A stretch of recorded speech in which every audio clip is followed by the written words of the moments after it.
We are live, Rananda. Okay, so can I start? Can we start, Amit? Yeah. Please proceed. Okay. Yes, okay.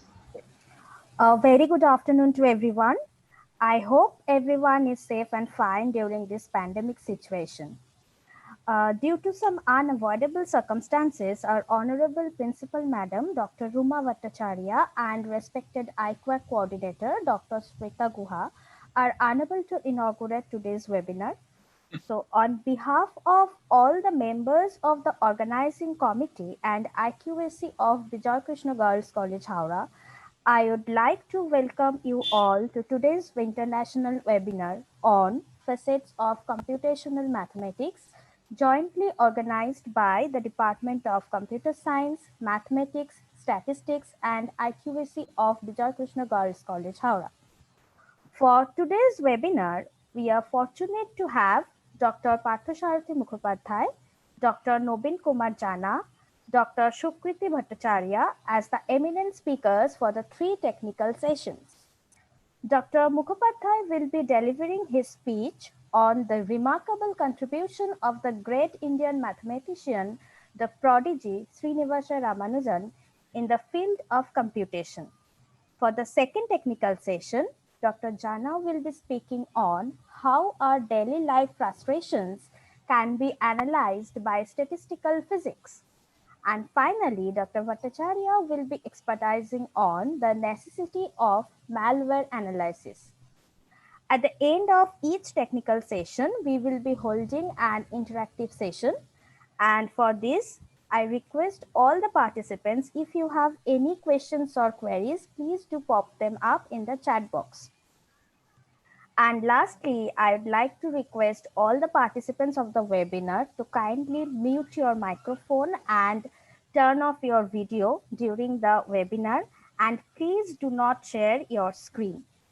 The link of the feedback form will be provided in the chat box in due course of time, and the certificates will be shared upon the filled up feedback form only. I hope the compliances are satisfactory to all the participants. And now it's time to welcome our first speaker, Dr. Parthasarathi Mukhopadhyay. So I'd like to request our organizing secretary of this webinar, Mr. Ronin Bhattacharya, to introduce Dr. Mukhopadhyay. Sir, please. Good afternoon, friends. I think I am privileged that I have been asked to introduce a great scholar, my college mate, Dr. Parthasarathi Mukhopadhyay, Associate Professor of Narendrapur Ramakrishna Mission Residential College. This year, 2020, is a remarkable year. But we can remember this for another reason also. This year is 100th year death anniversary of the great mathematician Srinivasa Ramanujan, the Indian face in world mathematics. I think it's known to all of us that there is a famous book on Ramanujan written by Robert Kaniger, the man who knew infinity. I am proud to declare that that book has been translated into Bengali by our first speaker, Dr. Parthasarathi Mukhopadhyay. So, that book, that Bengali version, that book was inaugurated by Professor Amartya Sen. So, who is better than Dr. Mukhopadhyay to speak on Ramanujan? So, we all are awaiting his speech. Dr. Mukhopadhyay did his PhD under the great mathematician, a legendary figure in abstract algebra, Dr. M.K. Sen. And he has been serving this college for more than 25 years. He is expert in algebra, linear algebra, etc. in different parts of mathematics. But today, this session is offered to Ramanujan. So I would like to call up Dr. Partho Saruthi Mukhopadhyay to deliver his. Thank you. A very good afternoon. Thanks to the organizers in general and to my good old friend Ronen for his kind introduction. So today we will be talking on Ramanujan, a glimpse of his life and work. As I understand, this kind of forum is not particularly suitable for the technical discussions on Ramanujan's mathematics, which is really, really difficult. Mostly I'll be concentrating on his life story, which is almost, unbelievable kind of fairy tale life story. His extremely poor family background, his occasional, again and again, failure of formal education at the level of college, and then suddenly a breakthrough that found him at the highest echelon of mathematics in the world. And then within 1.5 years of that, a sad, untimely demise, like a hero of a Greek tragedy. This life story is so unbelievable, but also this is a kind of fountainhead of inspiration for all of us, where you can see a person's self-confidence, confidence in his own ability. Almost single-handedly he stood against the whole world at a point of time when the people around him was thinking that either he is a madman, if not a kind of intellectual cheat, writing absurd mathematics in such a concocted way that not even the good mathematician can find out where it is wrong. But things are so absurd looking that they cannot be right, perhaps. Even in this kind of atmosphere, Ramanujan never, ever lost his self-confidence. So his life story, as a fountainhead of inspiration, its impact on our daily life is actually growing day by day. People like Ramanujan never die. They remain immortal through their own deed. So I'll be showing you certain different facets of his life, and allow me to begin by sharing the screen with you.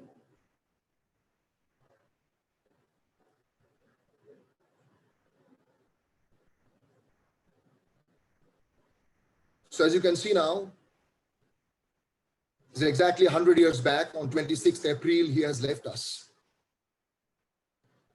And you see, the quotation below it is something he told his wife, Janki Ammal, almost in his deathbed a few months back, just possibly in January or February, keeping extremely ill health. He once said that my name will live for another 100 years. And you see how true it was. After 100 years, not only we, all over the world, the mathematical world is celebrating Ramanujan. Not just for the sake of celebration. It's amazing to know that still now, his works, his mathematical works are being newly understood from new perspective, new angles. Papers are being written. New perspective are being found. All over the world, there are now people known as Ramanujan scholars, few thousands of them, who are working on what Ramanujan did. And it's amazing to see that there are results written in his famous notebook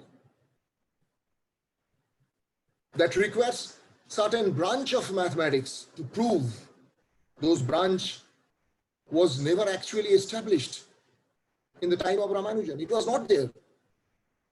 We simply don't know how could Ramanujan guess these results. That's the most unfortunate part of the story of Ramanujan, that we really don't know. Nobody knows how he did his mathematics, what was his methods. It's very unfortunate that in this short time span of his life and this, fast untimely demise, Ramanujan could never actually tell anybody that what was his method of doing mathematics. It was something unconventional, because this gentleman had never a formal education. The way we learn mathematics, or the way 100 years back people used to learn formal mathematics from their college and university training, was simply not there with Ramanujan. He is reckoned as a self-taught genius of inexplicable originality. Yes, originality, there's no doubt about that, but yes, unfortunately, inexplicable. Nobody really knows what was his method. And he is considered as a self-taught genius, in the sense that it is said that he actually rediscovered mathematics of the whole Europe. Say about 150 years back time, from the time of Euler and others, he rediscovered all those mathematics for himself, in his own language, in his own uncanny way, without knowing that these things are already being done. He did it for himself. And then actually put us ahead for 100 years more by adding huge amount of new mathematics to that. So this is the story of a person, unbelievable story of a person, about whom this gentleman, G.H. Hardy, once said. Now this Hardy is someone who was the first among the respectable mathematicians of the world of that particular time, who could really understood the mathematical potential of Ramanujan. Whether Ramanujan found Hardy or Hardy found Ramanujan is something that you have to ponder upon. But it just so happened that it was such a lucky coincidence that they could meet. This gentleman, Hardy, just 10 years older than Ramanujan, Sadlerian professor of pure mathematics at Cambridge University, Trinity College at the time. After Ramanujan passed away, once in a lecture, Hardy told, and I quote here, "It was his insight into algebraic formulae, transformation of infinite series and so forth, that was most amazing. I have never met his equal, and I can compare him only with Euler or Jacobi. He was by far the greatest formalist of his time. One gift it has," here it means the mathematics of Ramanujan. So Hardy says, one gift it has, which no one can deny, profound and invincible originality. He would probably have been a greater mathematician if he could have been caught and tamed a little in his youth. Remember, Hardy met Ramanujan when Ramanujan is already 26 or 27 years old. And Hardy was that 10 years older. And Hardy says that he could have been caught and tamed a little in his youth, then probably he could have been a greater mathematician. But then he says a prophetic word. On the other hand, he would have been less of a Ramanujan and more of a European professor. And the loss might have been greater than the gain. Yes, that is true. He is Ramanujan because the way he did his mathematics, because the way he could foresee things, his intuition, of which you cannot have any explanation, his real hardcore genius, his raw mathematical talent. If you want to put him in the shoe of a general standard mathematical procedure, then perhaps the loss would have been greater than the gain. Let me just share with you the Ramanujan's CV at 1907. You perhaps have noticed that he was born in 1887. So he is already 20 years old now. And if he had to write a CV at that point of time, this is the pathetic CV that he had to write at the year 1907. In 1905, he failed in English composition at Government Art College, Kumbakonam, lost his scholarship. His name was struck out from the college roll sheet. And then in 1907, he joined another college, Pachayappa's college, and again failed in FA exam. Now this FA was first arts, something equivalent to HS today, which gives you permission to enter the next phase of your education in the college. That's in university level for honors that we call today, this kind of bachelor degree. So he appeared privately in that exam and he failed again. So till 1913, so now he is almost 26 years of age, never got admitted to any university for pursuing bachelor degree. This is the pathetic CV of a person in 1913. Would you believe that in 1916, the same person here, you can see her in the middle. Allow me to annotate that with the spotlight, if I may. Yes. So that's Ramanujan standing here in the middle.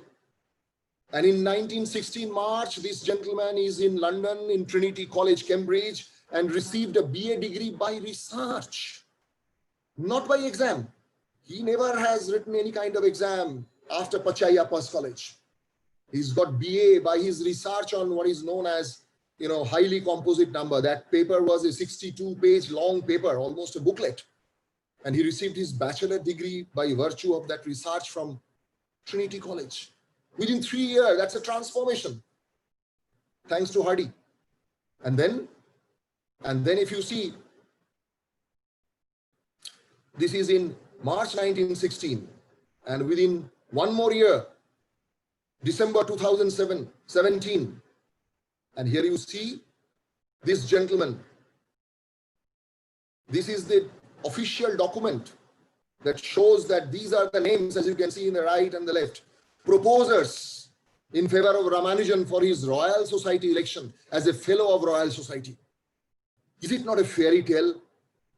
He is only the second Indian fellow of Royal Society. The first one was a Gujarati gentleman who was a naval architect. Not much is known about him. He's not a very significant figure anyway. And this is a person having no formal mathematical education, a complete failure 4 years back. And now in December 2017, his name is being proposed, and proposed by whom? Look at the list of these people. See these big names, Hobson, Baker, all of them are A4S. All of these people are fellow of Royal Society at that point of time. Whitaker, Whitehead, Forsyth, and this Bromwich. It's amazing to know that just 3-4 years back, when Ramanujan was doing mathematics all by himself, and he has written a letter to one of the English mathematicians through one European gentleman here in India. His name was, this English mathematician was a mathematician of Cambridge. His name is M.G.M. Hill.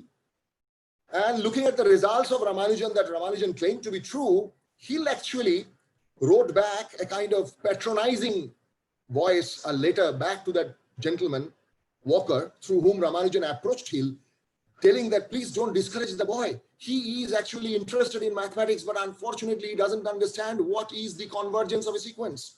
Please ask him to read the book of Bromwich. And this is the Bromwich. This is the Bromwich, whose book was referred for Ramanujan to read and understand 4 years back. And see, within 4 years, this Bromwich is one of the signatory of this letter, who is now being proposed for fellow of Royal Society. If it is not a fairy tale, what else is? Look at the other names, Hobson and Baker. I'll come to them later.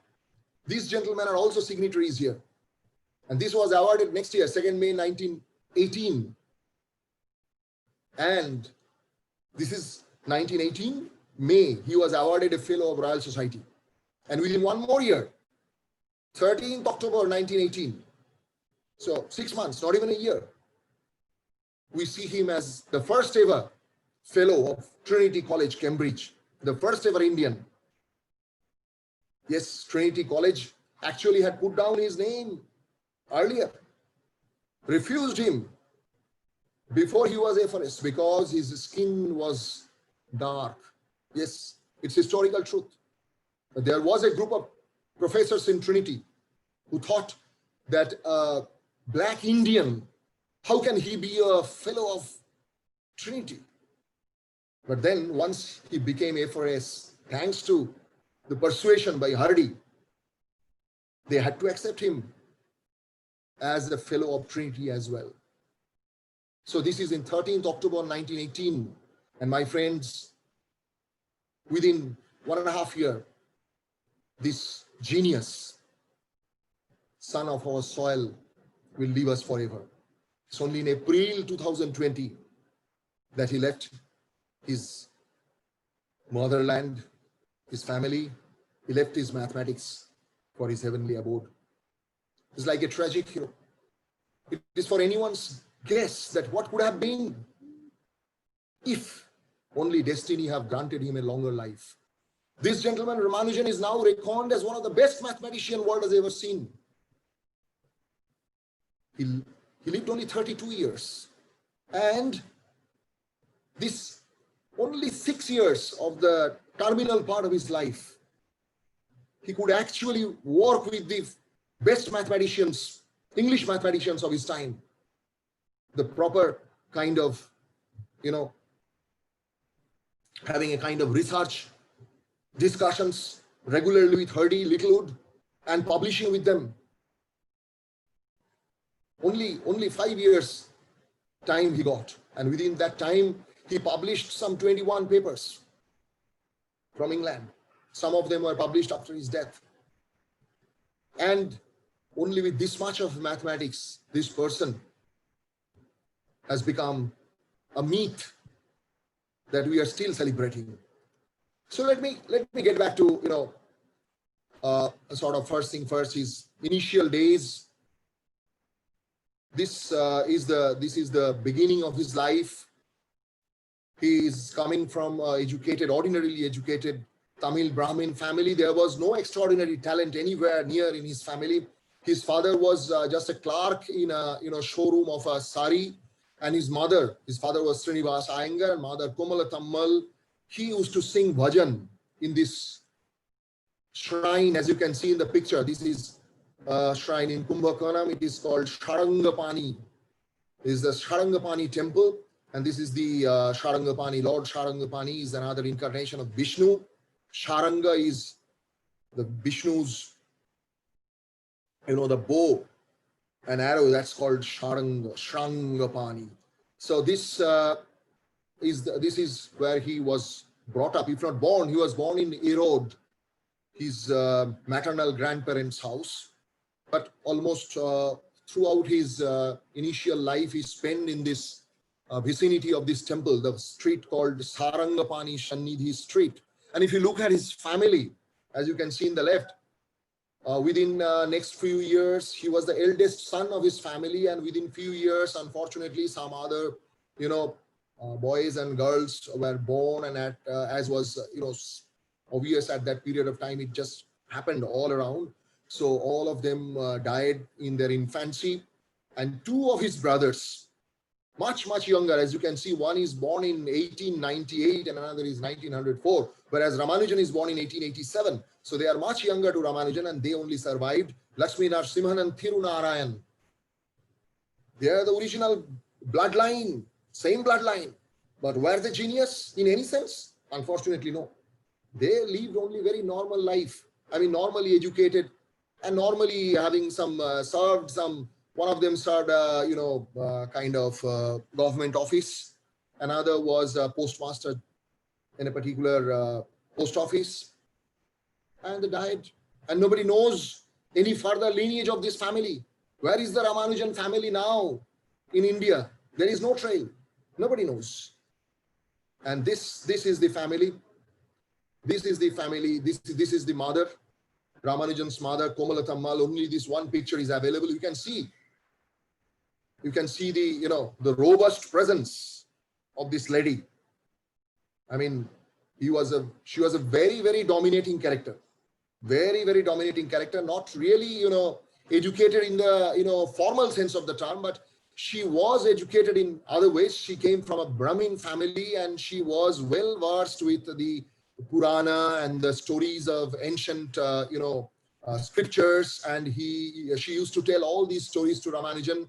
In that way, Sanskrit, he taught Sanskrit to Ramanujan, but that much. There's no mathematical talent in that family. So this itself is a big question, that how could Ramanujan become such a mathematical genius? Never before or after in that family line is any trace of any kind of genius. And this is the house. At that point of time, one look at it tells about the economic background of the family that can live in such a house. And you see this house now is kept in this form thanks to this private university. It's called Shastra Shomuga Arts, Science and Technology Research Academy, who has taken care of this and had converted it into a Ramanujan museum. One of the Ramanujan busts are there. If you go ever to Kumbhakonam, please don't miss this particular place. Every student of mathematics should go there, if not anything else, to just to touch upon the same land where Ramanujan once used to walk or sit or do his mathematics on a slate, sitting in this veranda. That's called Piyal in Tamil. And in this veranda, he used to sit with his slate and relentlessly doing mathematics on the slate, occasionally wiping it out with his elbow. This is a kind of shrine for all of us who loves mathematics. And these are some other busts of Ramanujan that is available here and there. The middle one, this one is in Royal Society, made by Paul Grunland, thanks to another great son of India, Subramania Chandra Sekhar, who took the initiative for this one. This is one by KG Ravi in Madras. This is somewhere in Calcutta, exactly where I don't know. I couldn't fathom it. And then some other life stories. If I just begin and just give you some glimpses of his life story. There was a deadly attack of smallpox on Ramanujan when he was very, very young. And, you know, in 1889, he survived this attack. That was a time when smallpox was a very, very deadly disease. Thousands of life it used to take every year. But we are really fortunate that Ramanujan survived at the age of 2. And then after, you know, some initial changes from this school to that school, he was admitted to the Gangayan primary school, Kumbhakonam. And with the story that I have told you already, if you think that he was a kind of failure right from the beginning, that's absolutely false. Right from the beginning, he was an excellent student. In fact, extraordinarily good student. As you can see, in November 1897, he stood first in the whole district for the primary exam and got what is called Britti, the scholarship from the entire district. And these are the subject he was taken. Exams on this English, Tamil, arithmetic, and geography. He was an all-round good student in his early boyhood days. And then we okay. And then with this scholarship, he joined this town high school of Kumbhakonam in 1898 as an English medium school. And this is where it is said, there is an anecdote that in one particular class, he asked his mathematics teacher, his teacher was actually trying to explain that if you divide a number by itself, the answer is 0. Like you divide 10 fruits in 10 persons equally, then everyone gets one single fruit. And Ramanujan raised his hand. Young Ramanujan asked the teacher that if no fruit is divided among no one, will still each get one? Think. He was talking about dividing 0 by 0. He was asking his teacher in the other language that, sir, you are telling that every number divided by itself is 1. Does it mean 0 divided by 0 is also 1? So at that early stage, Ramanujan was thinking that way. And you know, when he passed this school in 1903, again with scholarship and joined the college, then 1904, he was summoned back there in a very important ceremony to give an important prize. That's called K. Ranganath Rao Prize for Mathematics. And while telling about him to the audience, the headmaster of that school, K. Iyer, told the guardians, the audience present, that here is a boy whose merit in mathematics cannot be judged by 100 out of 100. Since it is technically impossible to give more than 100 in an exam of 100, we cannot give him more. But 100 out of 100 is not a perfect judgment for the potential, mathematical potential of this boy. So this was the student profile of Ramanujan in early 1904. But then everything changed suddenly. How? Well, this is the college where he joined. And while he is in college, in his home, back in his home, they had 2 particular Brahmin boys. They were taken them as kind of, you know, paying guests, earning some money from them. This is very important for that poor family. And those boys were already in university learning mathematics. So Ramanujan used to, you know, kind of pester them, that you bring some mathematics book for me from your university, from your college. So first they brought him the book of Loni. And it is said that within 15-20 days, Ramanujan masters the entire book of Loni, trigonometry, and then started pestering him again, that you bring me more book. what just happened is this, that they brought a book which is written by G.S. Carr, and it's not a book of mathematics. It is actually a compilation of formulae, as you can see that, a synopsis of elementary results in pure mathematics. This book has become famous in the history just because of this story of Ramanujan. That this book was brought to Ramanujan. There were only about 5,000 formulae written in this book, one after another. It's a compendium of formulae, not a book in the true sense of the term. There is no proof given. And it is even said, some of the scholars, some of the historians say that because this is the book that motivated Ramanujan to learn higher mathematics, initially Ramanujan thought that this should be the presentation of a higher mathematics book. And that is how he has written all his results without proof in his famous diary. He thought their proof is not required, only result is fine, because that's a book he was first exposed to of higher mathematics. And this particular book has changed the entire life of Ramanujan. Every single theorem presented in the book was kind of a challenge to him. The results were all known, but not to Ramanujan.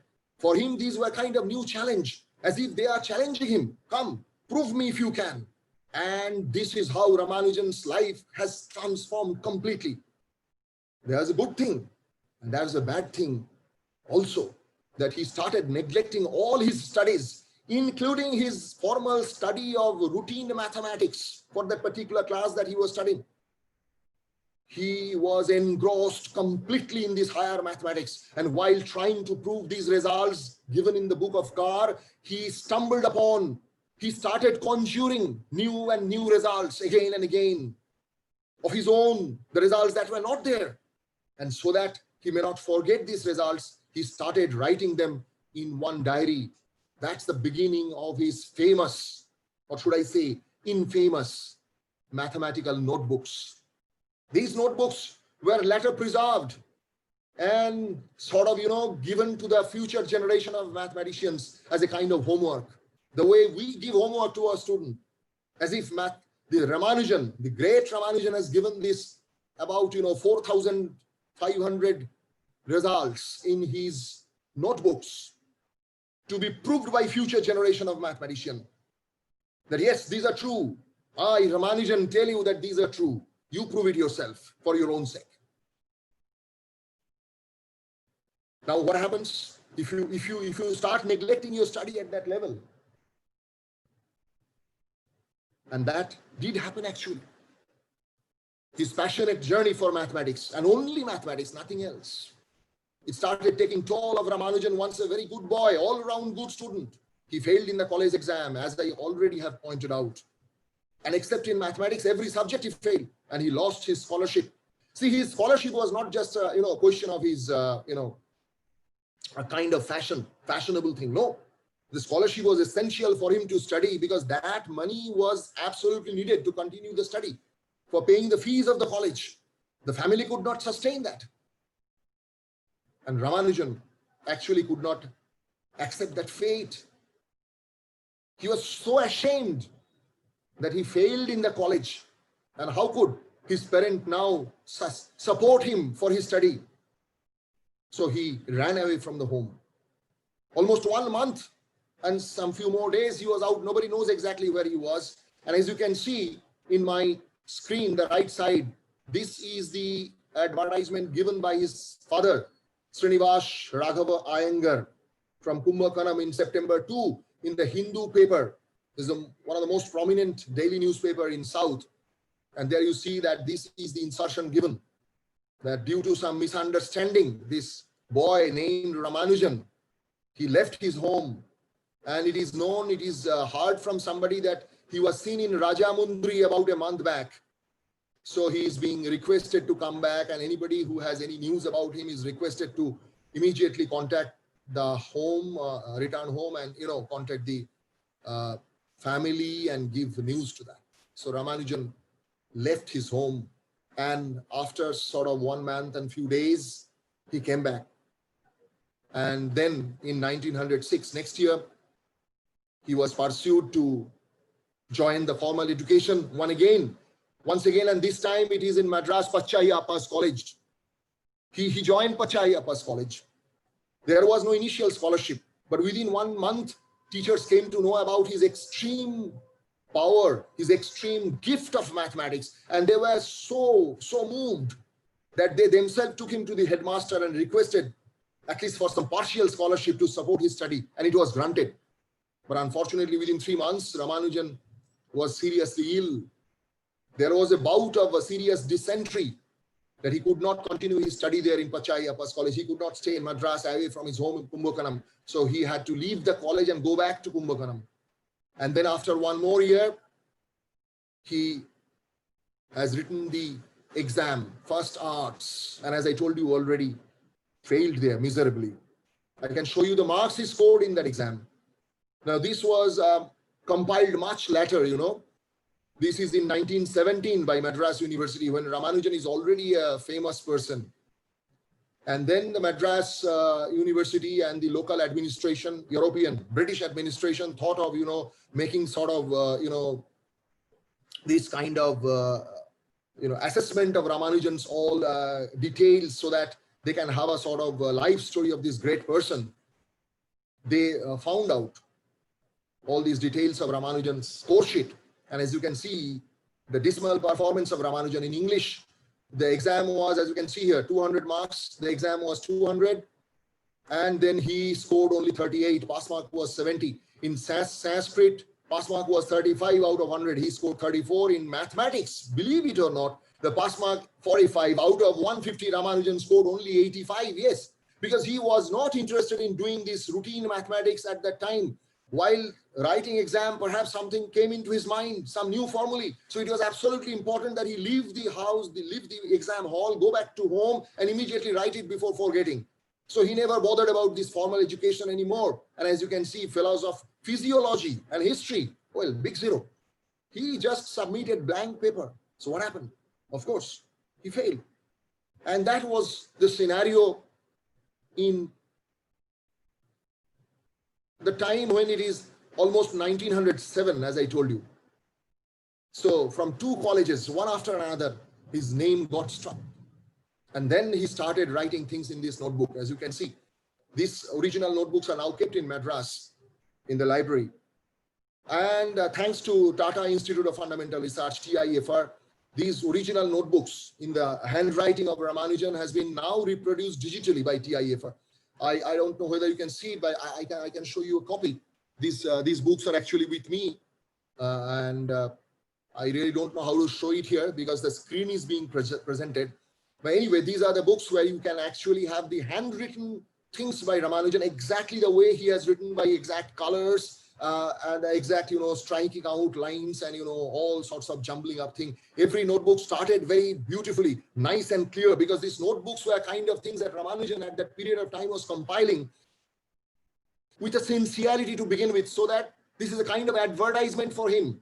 He was roaming around from door to door, approaching people with the notebook, telling them that this is what I have done. Please help me out. Please give me some sort of scholarship. Please give me some sort of money, some sort of tuition so that I can sustain. Because by that time in 1909, being frustrated by his development, his mother decided to get him married. As I told you, Janki Ammal, his wife, was only 9 years of age at that period of time, 1909. And as you can see, Ramanujan, 22. And it was a decision of the mother, Komalatammal, that perhaps getting Ramanujan married will bring him back to the, you know, track of daily life. Perhaps he will bother less about his mathematics and start bothering about the family, because they need support. It's a poor family. The father is aging. By that time, the father, you know, his father ultimately, you know, his father, his grandfather, grandmother, they were all alive, and they were very, very sick. Ultimately died at that particular time. And support for family, financial support for family was of absolute importance. And they were looking at Ramanujan because the other 2 boys are yet to be born. And they are born, when they are born, they are very, very, very little now. At that point of time, Ramanujan, the eldest son of the family, they were looking to him that he should now be able to join some kind of service, bring some money back so that they can sustain. But look at the boy, he only does mathematics, nothing else. And that mathematics is something that nobody understands. People tell that he's, you know, he's a nut. Whatever he is doing, nobody understands. Somebody says that he's a nut. Somebody says he's a kind of imposter. He's a kind of intellectual cheat, writing things in such a wrong way that not even local mathematicians can find what is wrong in it. But that they are wrong, they are quite confident about that, because these things are absolutely impossible. Nobody has ever seen such mathematical equations. And this guy comes and tells that this is what he has got. So the family was really, completely jeopardized in this situation. So this is what they thought, that perhaps this can bring back Ramanujan to reality. So he was, forced to marry at that age, without a kind of job, without a kind of formal education. We don't have a picture of Janaki Ammal of young age, but Janaki, this, as you can see the picture, this is taken in 1987 when the Ramanujan centenary was being celebrated all across India. And Janaki was, sort of dug up from the obscurity. See, this is our India. After Ramanujan's untimely demise, nobody bothered about Janaki. She was a lady without kind of education, neither the family of Ramanujan, nor the government, nor anybody. She sustained all by herself, almost all by herself. There was a paltry sum of rupees 20 given by Madras University against the papers of Ramanujan, 20 rupees per month. She sustained by, learning how to sew clothes, and they didn't have an issue. There's no children. So he actually took care of one particular boy from the locality. He actually, that particular boy took good care of his foster mother, Janaki Ammal. Janaki went on to live 94 years. She left us only in 1994. And thanks to the boy Narayan, Janaki looked after his study and all other requirements by sewing clothes. And he became ultimately a sort of officer in State Bank of India and had a family. And after his demise, his family looked after Janaki. That's the true story of us Indians. The family of Ramanujan never looked, because they believed, it's their belief that it is due to Janaki's wrong horoscope that Ramanujan died so early. That was the belief of the family, particularly the mother, Janaki, Komalatammal. These are all history. And then coming back to Ramanujan in 1910, as I told you, that is the time when he was moving from door to door in Madras, from one people to other, and with his notebook in his hand, that, see, I am not an idle person. I am trying to do my mathematics. Please help me out. And from one place to other, he could only manage to get some sort of praising letters or recommendations. Ultimately, to cut short a long story, that this gentleman, as you can see here, Diwan Bahadur Ramchandra Rao, is a collector of Nellore. Finally, Ramanujan could convince him that his mathematics is something worth spending time on. And this gentleman, thanks to him, that he, from his own pocket, a private scholarship for Ramanujan was arranged for rupees 20 per month. And that somehow saved Ramanujan from starvation. And not only that, this gentleman, with his influence, arranged ultimately a job at Madras Port Trust for Ramanujan. That actually was very, very instrumental in Ramanujan's life for getting him in touch with the European community of mathematicians there. And through that, the breakthrough of his life, as I have pointed out earlier. In the meantime, in 1911, the first ever research paper of Ramanujan was published in Indian Mathematical Society, Properties of Bernoulli's number. And then in 1912, as I have already told you, that Ramachandra Rao, thanks to his recommendation, that Ramanujan got a kind of clerk's job in Madras Port Trust. And then with this friend there, whose name is Narayan Iyer, who is a kind of friend, philosopher and guide, his immediate boss there, he was also a mathematician. He gave Ramanujan shelter, and they used to do mathematics together in the night. And he actually told Ramanujan that, see, there is no hope for your mathematics in India. Nobody will understand. why don't you write letters to foreigners? And at that point of time, it was a British colony that I am talking about. So foreigner there means only British mathematicians. So they started writing to mathematicians in Cambridge. And these are mathematicians. I have already pointed out their name earlier. If you remember, Baker and Hobson, Ramanujan's letter went to them. But those people, they didn't have time to look into these, claims, tall looking mathematical claims from an unknown Indian clerk. They threw the paper in their waste paper basket. And this is in 1912. And as I have shown you, my friends, within few more years, these are the people who will be recommending Ramanujan for Fellow of Royal Society. That's the turn of history. Okay.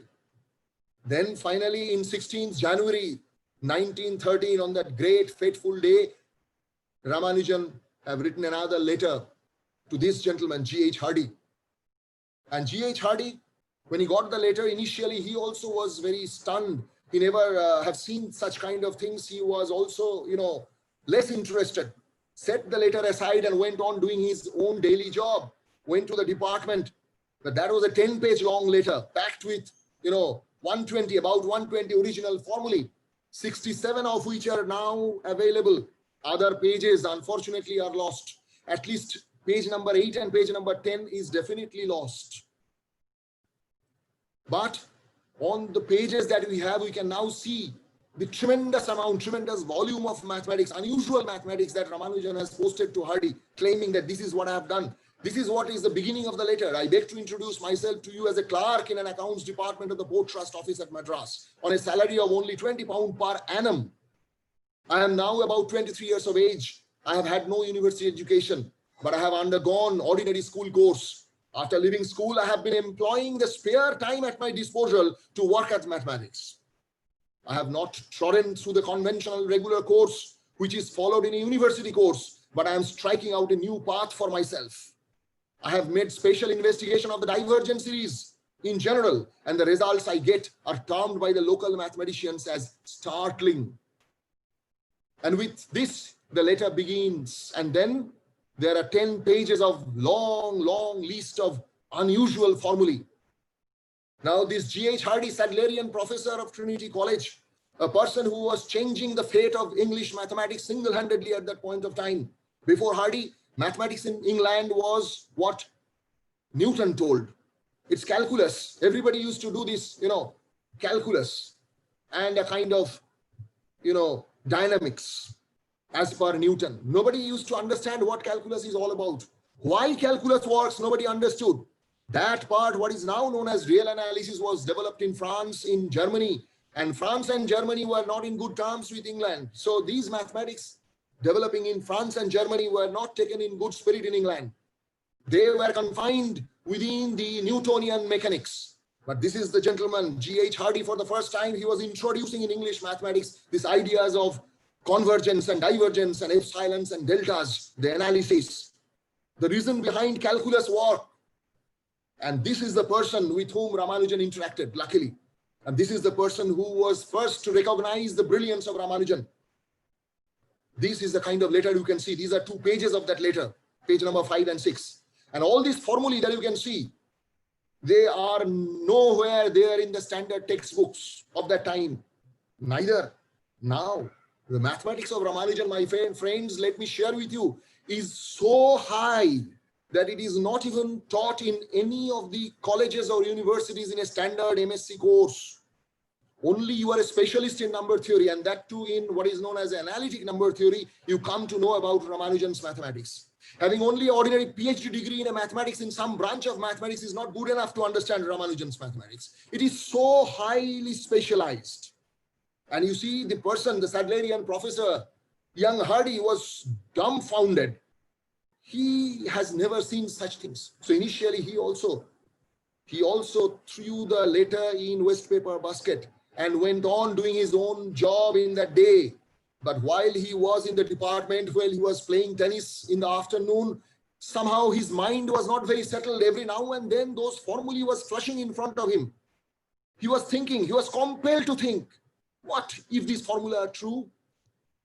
Is it a work of a genius? Or is it just kind of a practical joke written by some of my friends in Madras, in India, trying to guess whether Hardy can actually decipher and find out the silly thing written in this.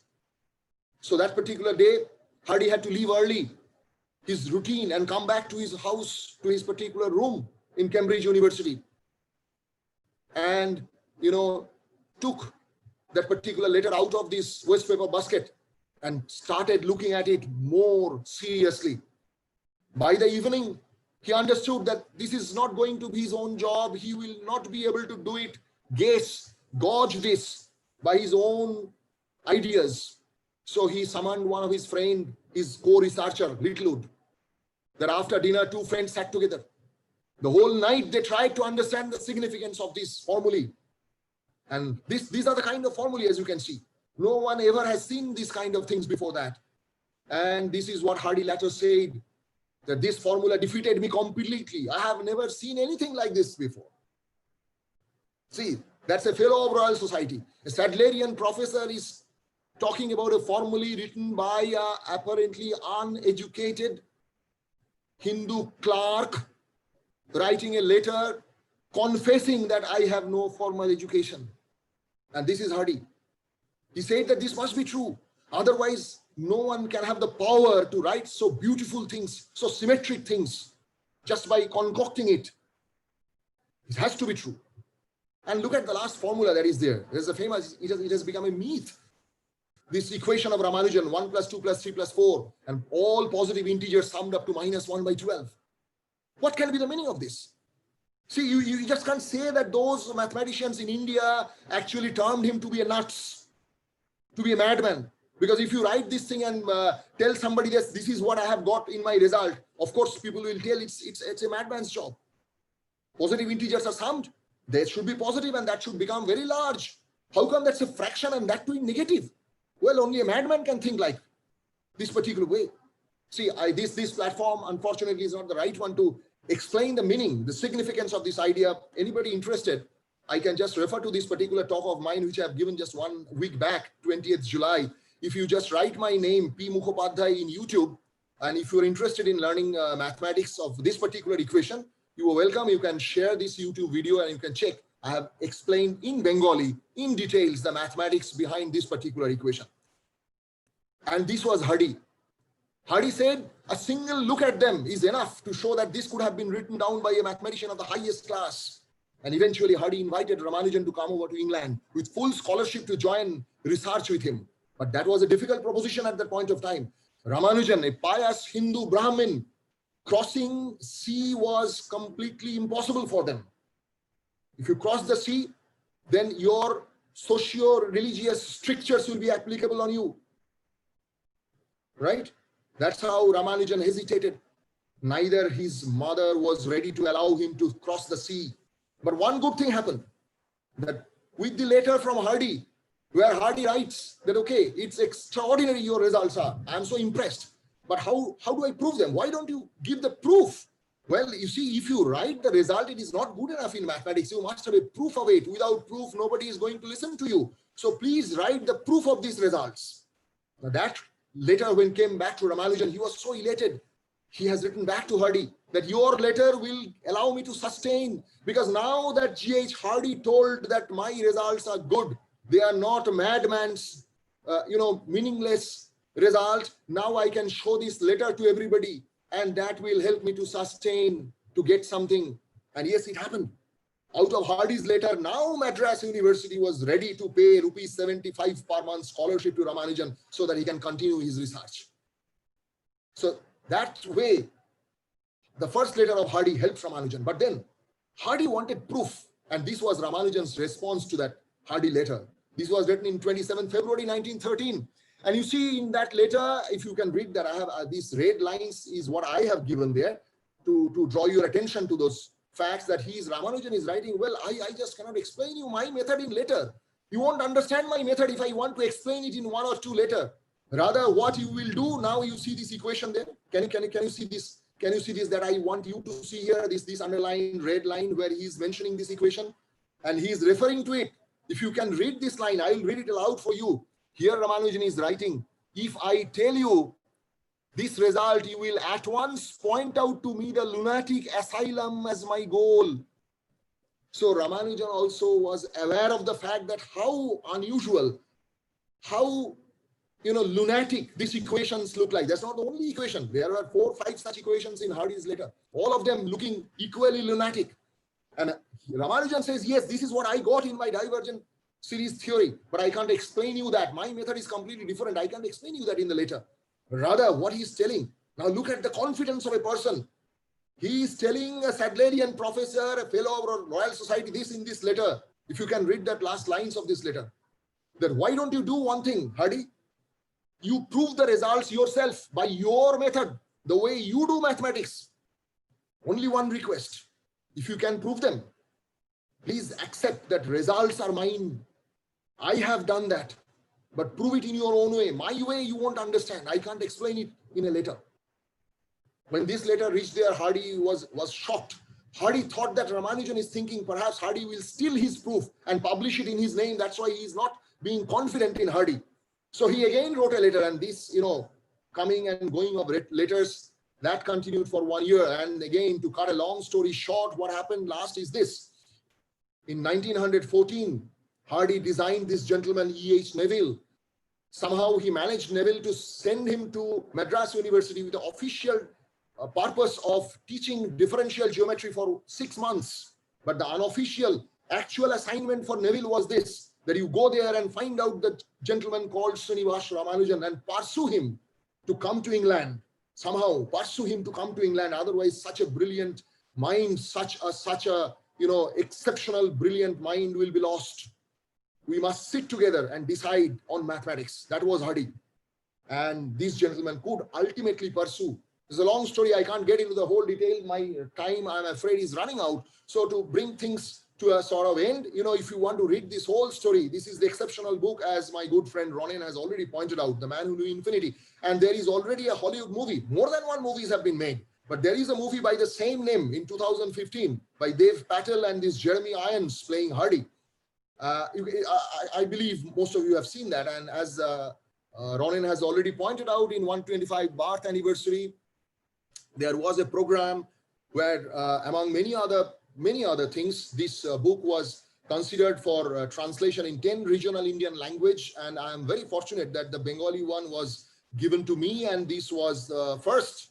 The 10 books, out of the 10 books, 9 has come out. Hindi is not yet there. And the first one to come out was the Bengali. And that was again published exactly some 7 years back, 19th July 2013. And by another great son of our soil, the Bharat Ratna, the Nobel laureate, and another person from the same college where Ramanujan was, the Trinity College. This person, Professor Amartya Sen, was a scholar of Trinity, is a fellow of a Trinity, and he was a master of the Trinity. So whom better to publish a book on Ramanujan? So this book is there. If you are interested in Bengali, you can read the whole life story of Ramanujan.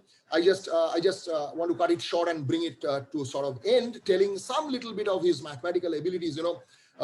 Just to give you a glimpse of that. In March 16, Ramanujan received his BA, and after that, some papers he published. One of them, one very interesting paper, the smallest paper of Ramanujan, is on the approximate number of prime factors of a large integer n. If you have an integer, there is a formula in mathematics that tells that if you have a large positive integer, any integer, large or small, you can break it up into prime factors in a unique way. Like 15 can be broken up in 3 into 5. And that's the only way you can do it. If you don't, discriminate between 5 and 3 and 3 and 5, just 5 and 3 are the two prime numbers in terms of which you can write 15. So the Ramanujan thought to find out a formulae, not the number of such prime factors of a large number. If a number is very large as you can please, what will be the prime number of prime factors in its unique prime factorization? That's the smallest paper Ramanujan has written. And he has shown that this number is approximately log n. If n is very large, then this number is equal to log of n. And there is another fantastic paper. There's one of the most celebrated paper of Ramanujan that he actually did in 1917. By the time Ramanujan is already ill, he was already having tremendous pain in the stomach. That was not being properly detected. Again and again, he was, in some sort of sanatorium, some sort of hospital, some sort of nursing home, and there were different kind of diagnoses by different kind of doctors. Some said it's a blood poisoning. Some said it might be a cancer. Some said it's a tuberculosis, and ultimately he was treated for a tuberculosis, which was known as a white plague at that point of time. And my friends, unfortunately, at that point of time, there was no treatment, there was no medicine for tuberculosis. It was an incurable disease, and Ramanujan came into contact with that because of his, lack of nutrition. He gave his word to his mother that, okay, I will obey the Brahminic way of life in that land. And a pious Brahmin, he never took any kind of, non-veg food, only vegetarian food. But this is the time, unfortunately, it was the time of First World War. And due to First World War, the proper vegetables and milk and butter and paneer that used to come to England, mostly from other countries, particularly from Denmark, in the sea route, that route was choked in the fear of German ships. And there was a huge lack of supply of this kind of thing. There were days, as we can find from Ramanujan's letter written to his friend, that Ramanujan is writing that now I have accustomed myself in eating only rice with lemon juice. Believe it or not, rice with lemon juice. So if that is the kind of nutrition one person is having, and with a terrific, tremendous amount of work of mathematics, some, even days and nights together he spent doing his own mathematics. So the physics, the health has to take its own course. And that happened with Ramanujan. And at that time, when he was in one and the other, these kind of sanatoriums, Ramanujan did one of the most remarkable work of his lifetime. That's called the partition function. Now, partition of numbers is just like, a number, how many ways you can write it as a sum of integers. Like, 1 can be written only as 1, but 2 can be written in 2 ways. One is 2, the other is 1 plus 1. That's the number of partition, number of ways. That's called Pn. It's called arithmetic function. How many ways n can be expressed as a partition. And the interesting fact about this partition, as you can see in this slide that I am showing you, that number of ways 1 can be written. The partition of 1 is 1, partition of 2 is 2. But as the number becoming larger, say 7 can be written in 15 ways. I have written here 5 can be written in 7 ways that I am showing you here. If you can check, these are 7 different ways. These are unordered in the sense that 1 plus 1 plus 3 is not being, taken as a different thing from 3 plus 1 plus 1. 1, 1, 3, that's an ingredient and that's unique. In that sense, these are unordered partitions, and 5 can be written in 7 ways. And then you see 7 can be written in 15 ways, and then you go larger. 25 can be written in 1958 ways. And you believe it or not, 70, the number 70. If you find the number of ways it can be written as integer sum, this number is larger than 40 lakhs. Yes, 40 lakhs. Only the number 70. And here is Ramanujan and Hardy. The formula was due to Ramanujan. Hardy tried to prove it along with Ramanujan. But the formula was guessed by Ramanujan. That was his uncanny ability. He could guess, he could foresee the formula by his intuition. He could never explain, but he could actually see the right thing. And this is what Ramanujan gave, that this number for large n is given by this formula, as you can see here. And later he proved that the numbers of the form 5n plus 4, its partition number, how many ways such a number can be written will be divisible by 5. How many ways this 7n plus 5 kind of number can be written? This number will be divisible by 7. These are expressed in a language of mathematics called congruence. So let me not get into that mathematical detail anymore. And then what happened late in January or early February, that's another fact of Ramanujan's life, which is very, very less known. Out of frustration and possible depression. So there was a frustration that Trinity actually cancelled his name. Trinity, that's the first time his name was put up in the Trinity list of the Fellow of Trinity. And he was refused because of his skin color. And so out of frustration, possible depression due to loneliness. that was a huge, unfortunate part of his life, that he was completely alone there. There's no friend. There's nobody to stand by him, nobody to have, a friendly hand on his shoulder.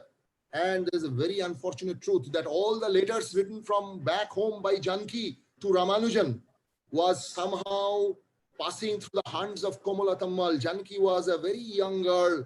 She used to write regularly to Ramanujan, but no letter ever has reached Ramanujan. It was all confiscated by his mother and was placed in a particular box in the home itself. And mother told Janki every time, yes, I have posted the letter. Janki thought that Ramanujan never bothered to answer him. And Ramanujan thought that Janki has forgotten me. She never even bothered to write one single letter in these 4 years time. Very frustrated, very lonely at that point of time. and Ramanujan tries to suicide.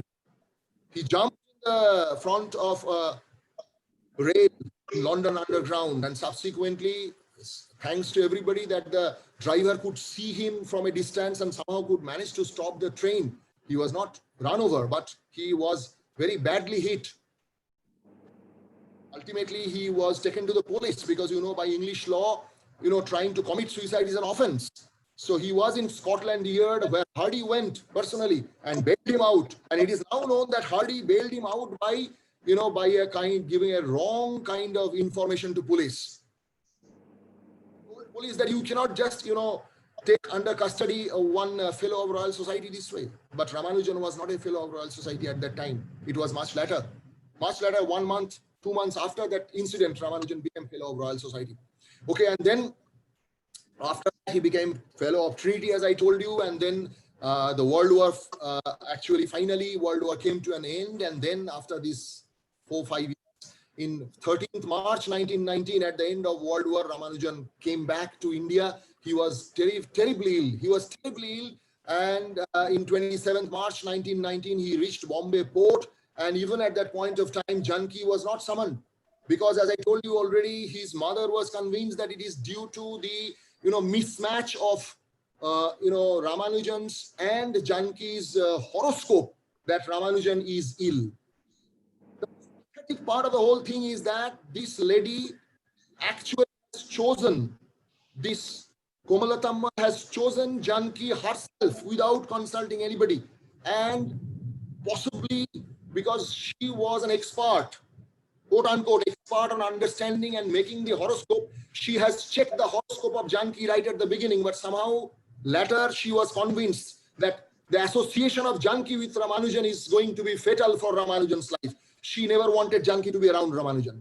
But this time Ramanujan insisted that I must meet Janki, bring her here where I am. So ultimately Janki has to be there. And then when this husband and wife, they talked private, it was known to both of them, the misunderstanding, the terrible misunderstanding that was there, that Janki has written so many letters and everything were confiscated and the letters were found from the room itself.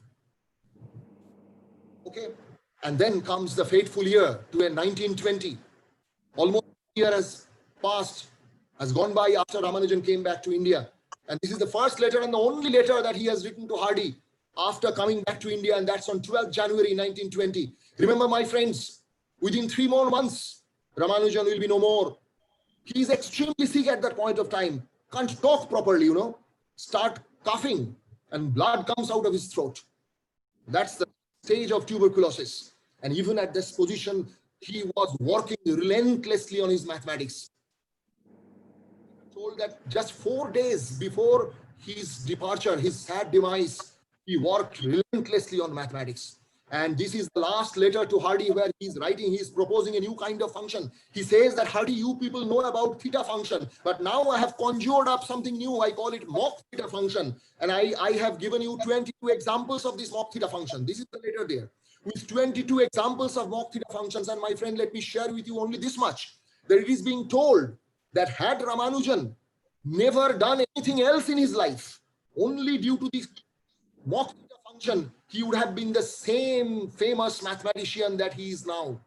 In the last 100 years of mathematics history, no important mathematical discovery of last century has been possible without something or other to do with this kind of mock theta functions and the theory of mock modular forms that emanated out of this idea of mock theta function. This is so fundamental, so beautiful a theory it was. And in this letter, there's a seed of all these things and many other such pages, some 138 pages, where, in the room where Ramanujan ultimately died, it was, in the room everywhere. And after his death, Janki, gathered all this paper and submitted to Madras University. Later, this paper traveled to England, got to Hardy. Hardy handed it over to Watson. Watson worked on it for a few months, few years actually. Then everybody forgot about it. After the death of Watson, Rankin and Whittaker, they found this Watson study. Only a few days before, all these papers were thought to be of useless and they were supposed to be burned by the wife, the widow of Watson. So look at the stroke of luck that only few days before these papers were supposed to be burned as useless, Whitaker found them from the study of Watson. And then he actually handed it over to Wren Library. And many years back, one gentleman found that 138 pages with 600 new theorems that is now known as Lost Notebook of Ramanujan. It's not a notebook actually. These are 138 loose pages. Or what about the actual notebook? Now look at this person, Bruce Bond, who has worked 50 years of his life relentlessly on proving all the theorems that Ramanujan has written down. First 25 years on the basic 3 notebooks, and that has made into these 5 volumes of Springer books. This Professor Bruce Bond of University of Illinois, Urbana-Champaign. And after doing this, this is one of the leading Ramanujan scholars these days. And then 1974, see, Ramanujan is no more there. 54 years back, Ramanujan left us. But in 1974, this Belgian mathematician Pierre Delaine, he proved one conjecture given by Ramanujan, tau conjecture. So while proving some other important conjecture, he came to prove tau conjecture. And for this proof, in 1978, Delaine, who is still alive, as you can see, he is now more than 75 years old. This present picture of Pierre Delaine, he was lauded with Fields Medal, the highest international accolade for mathematics. And this tau conjecture was there in the logo of ICM 2010, the International Congress of Mathematicians that was held in Hyderabad. I was very fortunate to be present there as one of the members of the Indian delegation. And this was the conference logo, and this is the tau function, and it's bound. And again, you see that uncanny, ability of Ramanujan. He suggested the formula n to the power 11 by 2. Nobody could guess how come he know it is 11 by 2. Where from this bound comes? Neither Ramanujan ever explained. But you see, exactly turned out to be true. And believe me, my friends, to prove the truth of this formula, it required some branches like algebraic geometry, arithmetic geometry, modular forms, mock modular forms. None of these theory were there in the time of Ramanujan. Developed at least 20, 30 years after the death of Ramanujan. But it is just everybody's guess. Nobody could really explain how could again and again Ramanujan have written such formulae in his famous diary. And this is George Andrews, the other person I told you, who actually have found that so-called lost notebook. And then with Bruce Bond, they have worked on these 600 formulae, tried to prove them. And that gave birth to another 5 volumes of books. The last one being published only in 2018. You see the relevance of Ramanujan these days. We are in 2020 talking about him. It's not a far-fetched thing. We are not doing it because he is Indian. We are not doing it because we have to do it. See, he is so relevant mathematically even today that in 2018, the last volume of that book is being published, and people these days still working on Ramanujan's mathematics.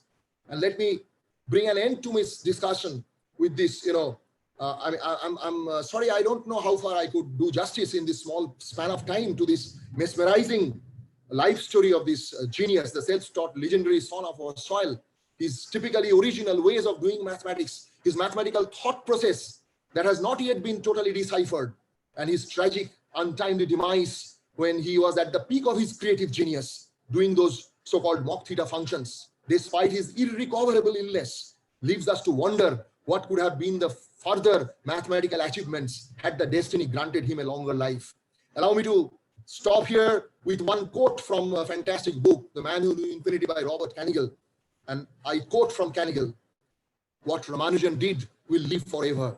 It will not, to be sure, live in the hearts of the masses of men, like the work of Gandhi or Shakespeare or Bach.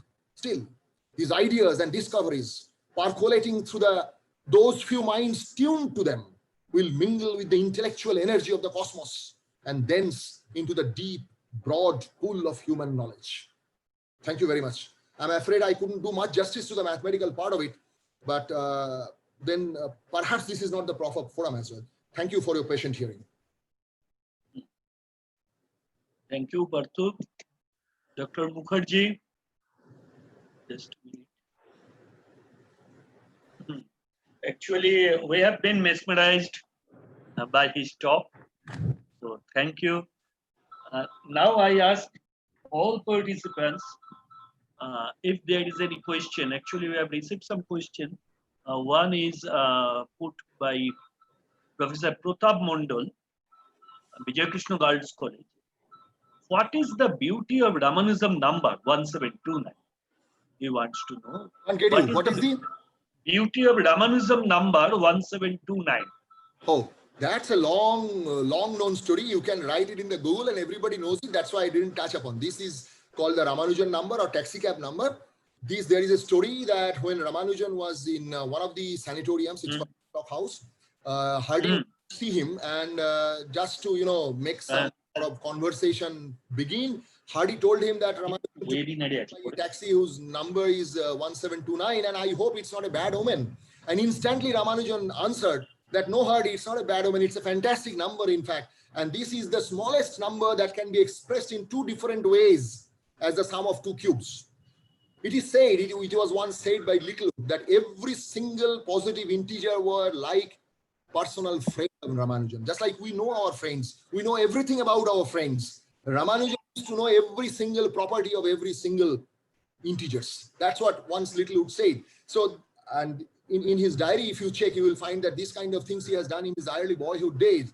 Because Hardy was actually, with this answer, he was just taken aback. How come Ramanujan instantly said that this number has this beautiful property? So then he asked, well, Ramanujan, that's the smallest number with cube. Okay, fine. This can be expressed in cubes two different ways. Sum of the cubes, fine. Can you tell me the smallest such number? Does there exist such thing for the power of 4? Then two different ways in the power of 4. Then Ramanujan tried hard for a few seconds and then he said, no, Hardy, I can't tell you the exact number, but it's very large. And now if you go to Google and you search and you see the large, very large number, that is, this class of numbers are now known as Ramanujan numbers or Ramanujan-Hardy numbers that can be expressed in two different ways as a sum of higher powers. That's it. Thank you. Another question put by Dr. Rupak Bhattacharya. How do Ramanujan knew infinity? Yes. Or how did Ramanujan knew infinity? So that's the man who knew infinity is a kind of metaphor, The fact is Ramanujan was his penchant, his main attraction was infinite series. If you look at his works, initial works at least, those are with kind of infinite series and so-called divergent series. I don't know who is asking his mathematical background. So let me just tell you that there are certain, you just sum up numbers and you call it a series. The sum is called a series. Like if you sum up, say, half plus 1/4 plus 1/8 plus 1/16 and so on, then if you want to sum them term by term, the summation process will never end. But mathematics people, they don't sum it up that way. That's a new way they have derived. That is called the idea of convergence of a number. That if you just take the partial sums, the first one is half, then it is 1/4. So you just take the next one, 1 plus 1/4. Then the next is 1/8. So you take 1/2 plus 1/4 plus 1/8. And these are called partial sums. So if you make a sequence of these partial sums and you can prove that this sequence is going towards a particular number in a definite mathematical manner, then we define that such a series is convergent and that particular number is called the sum of the series. This word sum is a misnomer. You should not think it the way you actually sum 2 plus 3 and call it 5. It's not a sum that way. It's a mathematical way of finding sum of a convergent series. And if there is no such sum, then such series are called divergent. Now, initial love of mathematics of Ramanujan was with this kind of divergent series, and he has concocted a beautiful theory there. And that's how this infinite series was a kind of his first love. Possibly that made Kanigel choose this kind of fantastic metaphoric name, the man who knew infinity. See, infinity is something that we can't reach. It's beyond us. In mathematics, we say it's a number larger than the largest possible you can think of, in the positive or in the negative sense. In the real number line, there is nothing called infinity. So, but it is there. It is there in mathematics world. You can approach infinity. You can do mathematics with infinity. But that is something beyond the normal realm of everyday life. And in that sense, that he transcends the normal life, transcends the normal purpose of the life. The metaphoric name perhaps is meaningful. The man who knew infinity in that sense, possibly. Thank you. And Sneha Ghora asked, what is Mach theta function? Oh, I'm not expert on Mach theta function. I'll tell you what is Mach theta function. So you have to ask this question to any mathematician who is an expert on analytic number theory. So these are extremely technical mathematical part. I am not a number theorist. My interest in Ramanujan mostly lies with his life and some of his works in a very superficial sense. As I told you, see, in India itself, you don't find even a handful person who can actually tell you that, yes, I understand full mathematics. Ramanujan. It's not that easy. Only a few hundred people are there in the world who can tell, yes, we understand the full mathematics of Ramanujan. You see, even in 2018, his mathematics is being deciphered, is being understood, and new books are written on the interpretation of his mathematics. So things are not so simple, right? Even you talk to a number theorist, an accomplished analytic number theorist, there are few. Yes, even in Calcutta, if you have any contact with ISI people, there are people like Ritobroto, there are people like, Ritobroto Munshi, who is a extremely, forerunner number theorist now. There are other persons, Shotodol, and even the German gentleman, Stephen Baer in Belur. They are all accomplished number theorists. But I dare say that none can explain you mod theta function over a webinar. Go and talk to them, sit in front of them, and you need to have your own solid mathematical background of understanding. Only then such thing can be interacted with a person who knows it already. Thank you. So we had an excellent session, but every good session has come to an end. So we are at the end of this session. So I would like to thank Dr. Parthasarathi Mukhopadhyay. Okay, thank you. Now, Shatobisha. Yes. Once again, we thank you, sir, Dr. Parthasarathi Mukhopadhyay, for the excellent session. Thank you And very now we will be moving on to the second technical session. And here we have another eminent speaker, Dr. Nobin Kumar Jana. And I request Mr. Pratap Mondol to introduce Dr. Jana. Sir. Yes,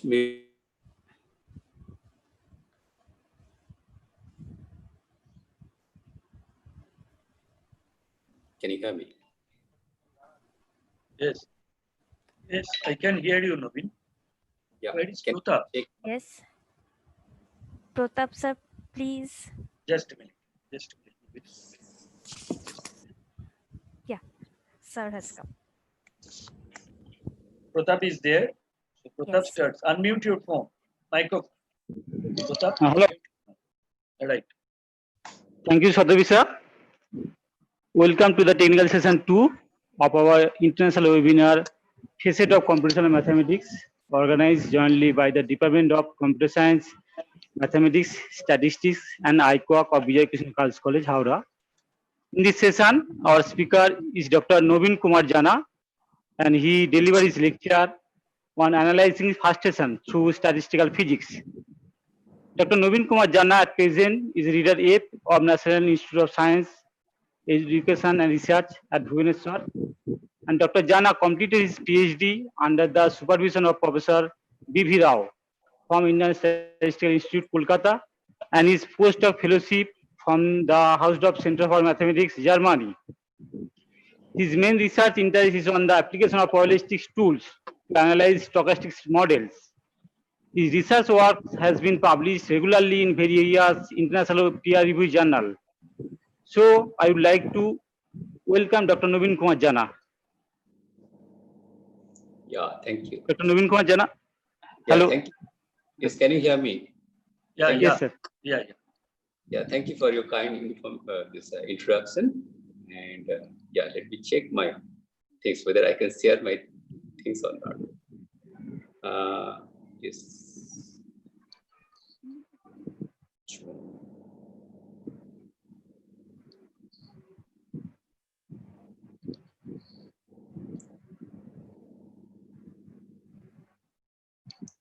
Is it visible?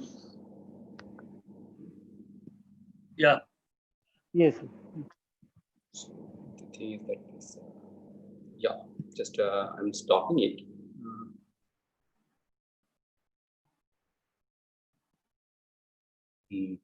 1 minute.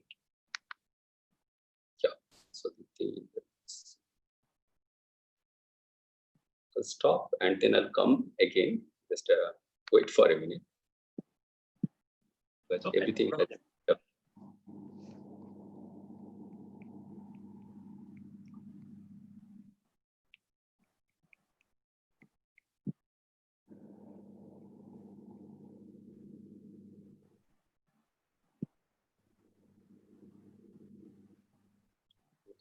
Just stop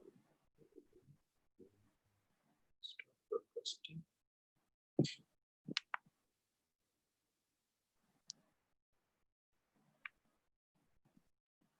Now, is it visible? Yeah, yeah. Yeah, but I cannot see all of your face, so that is one problem for me. No. So it is like speaking to the black box. But we said, okay, I will do justice, but has been just asked for. Okay. So before I start, I want to thank the organizing committee as a whole, and yes, some of them are my colleague as well at one time, and of course some of them are new. I don't know them, but okay. This ICOC and other things, I know the activity, so I wish them all the best for the next accreditation. And also, I have to specially thank to Ranen Bhattacharya, because he just remembered me for this talk and asked me to present this one. And of course, I also want to thank the principal madam for an invitation for this talk. Okay, so today my topic is just analyzing frustrations through statistical techniques. So the thing is that there are a lot of frustrations in our life. Okay? As Partha said in the last topic, that even Ramanujan also got frustrated at some point. Okay, being such a renowned mathematician. Fine. So frustration can come anywhere. Okay, and in the human life or in the around human life. So there are a lot of frustrations around, and some of them I'll just try to explore today. So the thing is that this what we'll use the one tool in mathematics, which is the probability theory, and which is actually very rich subject, okay, in mathematics. But unfortunately, for some reason, okay, it is very neglected in Indian mathematical associations. Okay?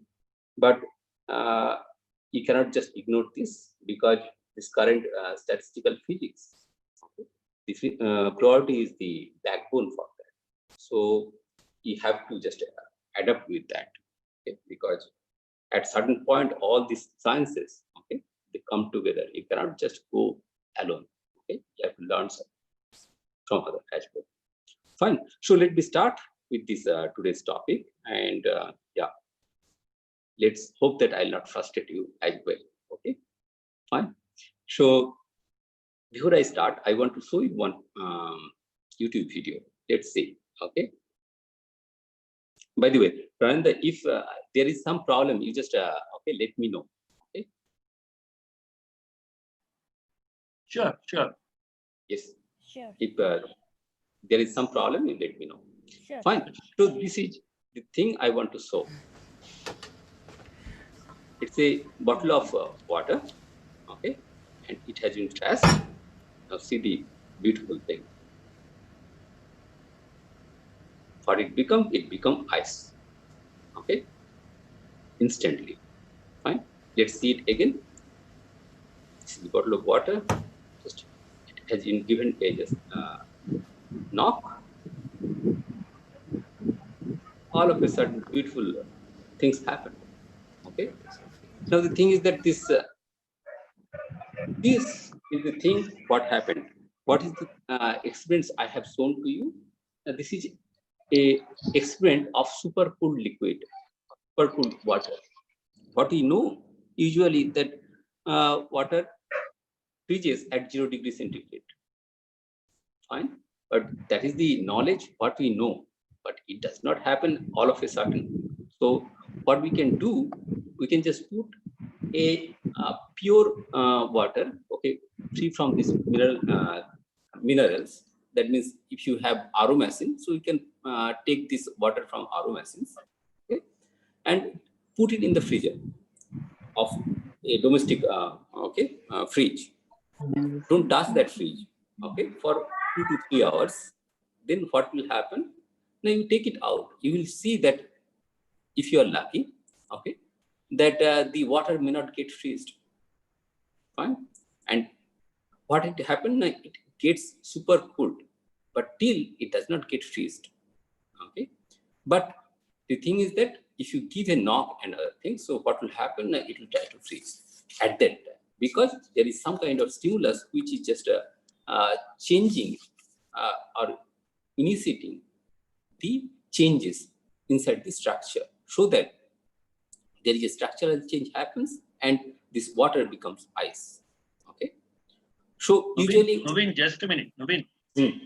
Hello. Yes, sir, Ravinda. Yes, sorry for interruption. Yes. Actually, some participants informed me that they can't hear you properly. Can you please use any earphone or like that?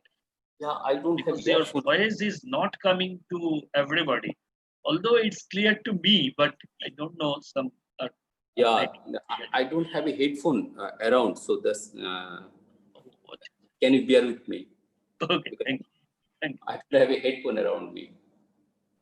Yes, I want to be. I will try to be louder. Okay. Okay, fine. Fine. I'll try to be louder. Okay, Yes, my voice is a problem to everybody because it is too thick to just go to. Okay. So the thing is that now what is we know now this is the picture of the left side. This picture is this, water molecules where there is no structure in it. Okay, it is kind of haphazard. But usually, what happens when these water molecules get a structural change or freezes, then there is a crystalline structure there. Okay, though we see this nice picture of crystalline structure here of water, this ice, but in practice, this does not happen this way. Okay, so I'll show you one simulation. Let's see.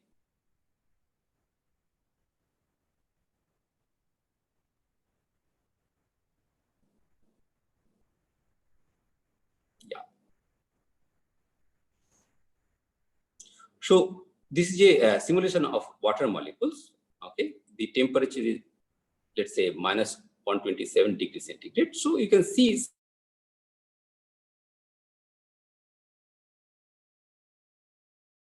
oscillating that happens in a molecule, and there is a structure in that. But if I just heat it, okay, what will happen? The structure will break down, okay, and then it will be like water, fine, and some of them may evaporate as well, like that one particle just moves out. Okay. Now, if I cool it down again, what will happen? It will try to get crystalline. But if you see it properly, the structure it make now, okay, it was not the earlier structure. Okay, it is a new structure it made. It heat it again. Now, if I cool it again, what will happen? Now, it will be again try to align and crystalline.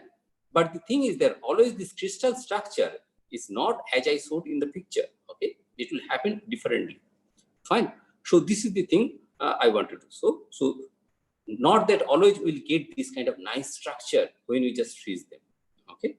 So the same thing is used to make our usual glasses. Okay. We know that this glasses is made out of quartz or that sand. Okay. In common language. Okay. The thing is that what happens in quartz, now there is a nice crystalline structure in it. Okay. But what we do now to make glasses, we melt it. Okay. After melting it, we try to just cool it very fast. What does very fast mean? Comparatively, if we let it cool this molten silicon, this quartz, then what will happen? It will try to crystalline again. But if we just cool it faster, then what will happen? It will try to crystalline, but there will not be any long range correlations. Like in the right side, if you see the molecule structure, then there is no crystalline structure, but glass is very strong. Okay, without having this crystalline structure also, this solid can be very strong. So this kind of fate is called this glass, and this kind of things happens in many other cases as well. So this glass is nothing but amorphous this silicon oxide. Okay, so this happens as well. Okay, we make these kind of things to make this glass from crystalline quartz. Okay, the same thing happens in other cases as well. What is that?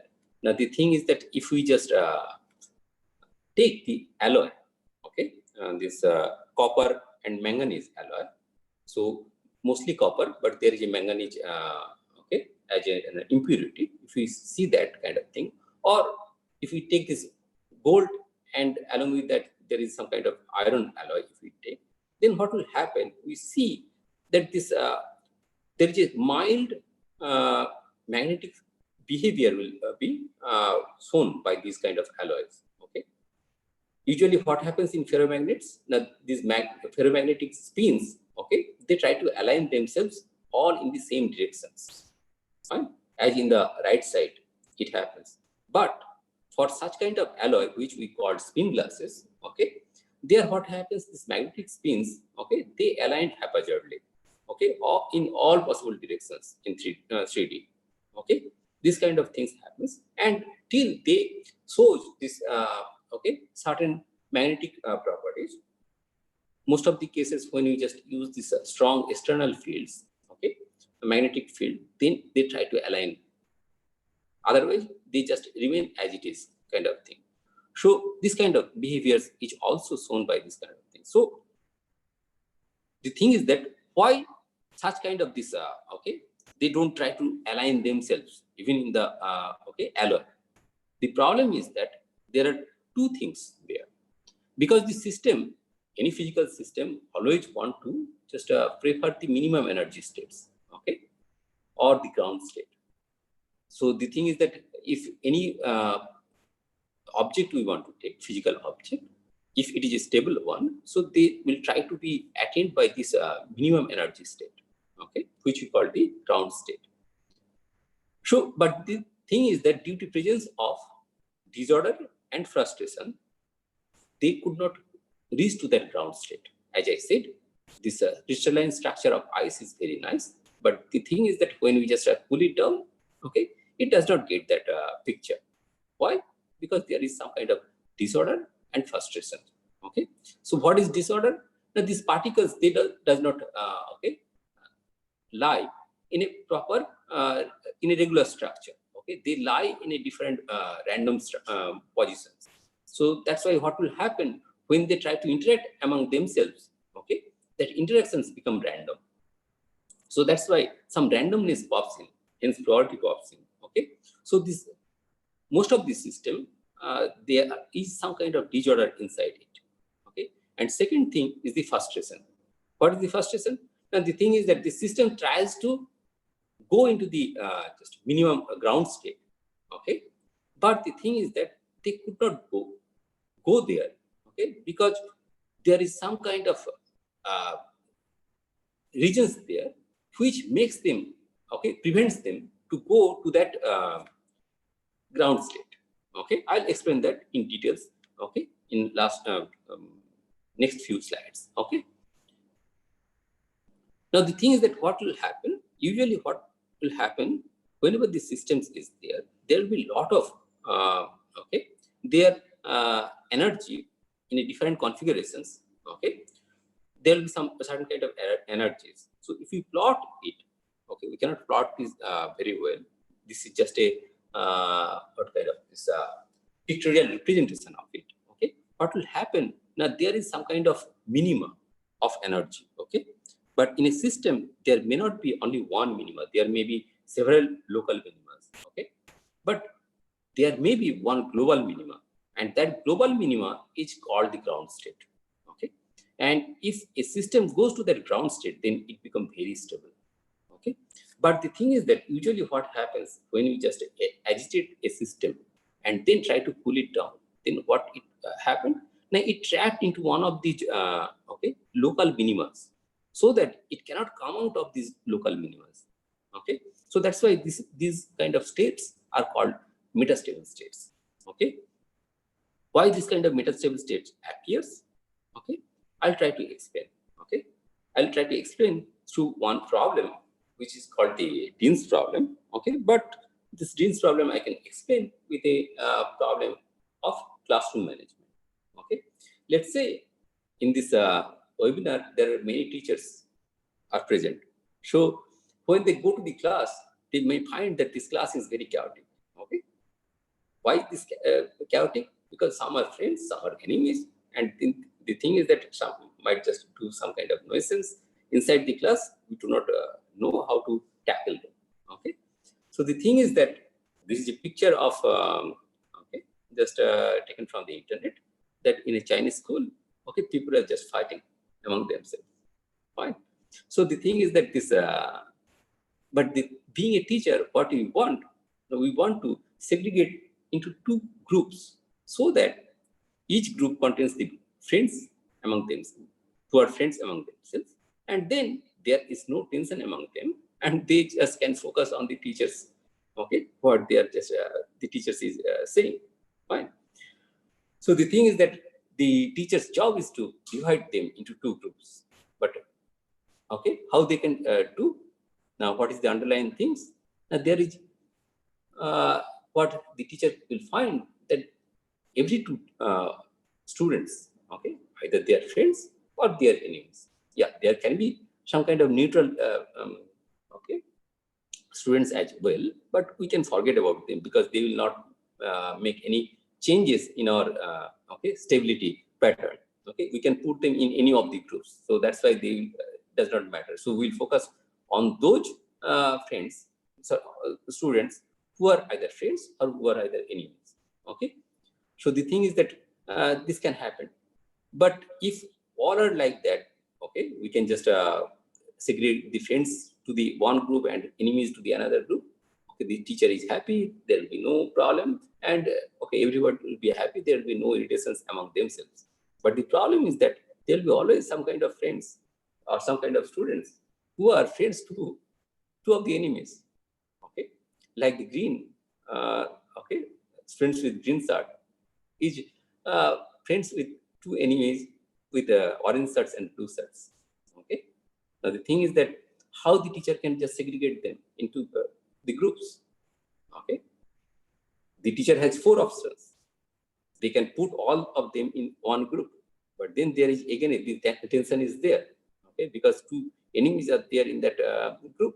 Okay, so that's why there will be a problem. But if the teacher side okay, tries that, okay, he will put this orange students with orange shirt and students with green shirt together, and this students with blue shirt in the other group, then what will happen?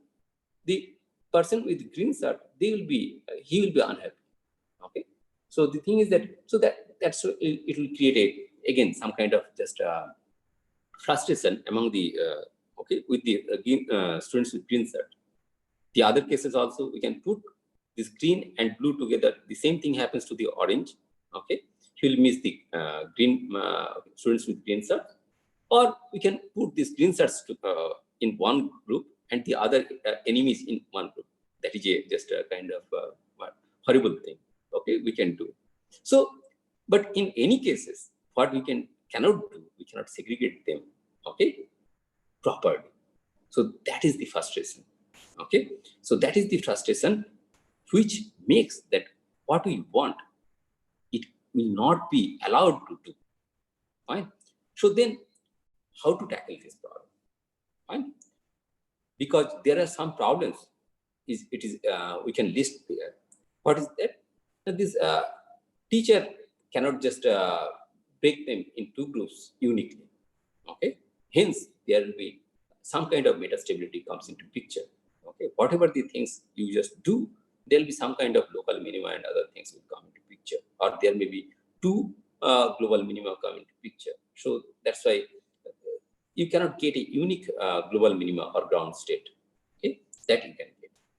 Second thing is that being a teacher, you don't know who are friends, who are enemies. That is another problem. Okay, So if you want to segregate them into two groups, if you want to know them, okay, in a class, it's too much, because you have to know all of them. If it is 30 students, you have to know 13 to 29. That many relations among themselves, and then you have to just do the things. Fine. Third thing is that there is some kind of strength in the friendship. Some are very good friends, some are just friends, but not that good friends. Okay, fine. So the thing is that it is not like Facebook friends. Everybody is friends. Okay, there can be some kind of the strength in the friendships. So the teacher may not know that friendship as well. Okay, strength of the friendship as well. Fine. And fourth thing is that if the class is huge, okay, for the college classes, if it is a fine common classes or past classes, fine, where there will be too many students. If we say that there are n many students in the classes, okay, and if n is greater than 64, then how many ways you can just segregate them? There are truth where n many ways you can segregate them, and this truth where n many way, if you know all the details, okay, that who are friends, what is their friendship and other things, okay. But again, it is too big to consider. Even the computer science people, they cannot just do it, because it will be just they cannot handle it. It is a NP hard problem. Okay, so that's why this will frustrate the teacher even further. Fine. Then how to solve this problem? So to solve this problem, okay, I'll just try to do it mathematically. Okay, model it, and then try to suggest how we can solve this problem. Okay, so the thing is that what we'll do, there will be lots of names of the students, but we cannot do it because we want to make it anonymous. So the thing is that, so that's why what we do, we just name them with numbers. Okay, so since there are n many students, let us name them with this natural number 1 up to n. Fine. And now what teacher want to do? Now teacher want to make them in two groups. Let's say groups B, group A and group B. Okay, so the thing is that people will be segregated into group A and group B. Okay, so what he will try to do, now he will try to do that whenever he puts one student in a group A, he will give a tag to that person. Okay, so the thing is that if he is the students has been put into group A, okay, the teacher will give a tag of +1 to him.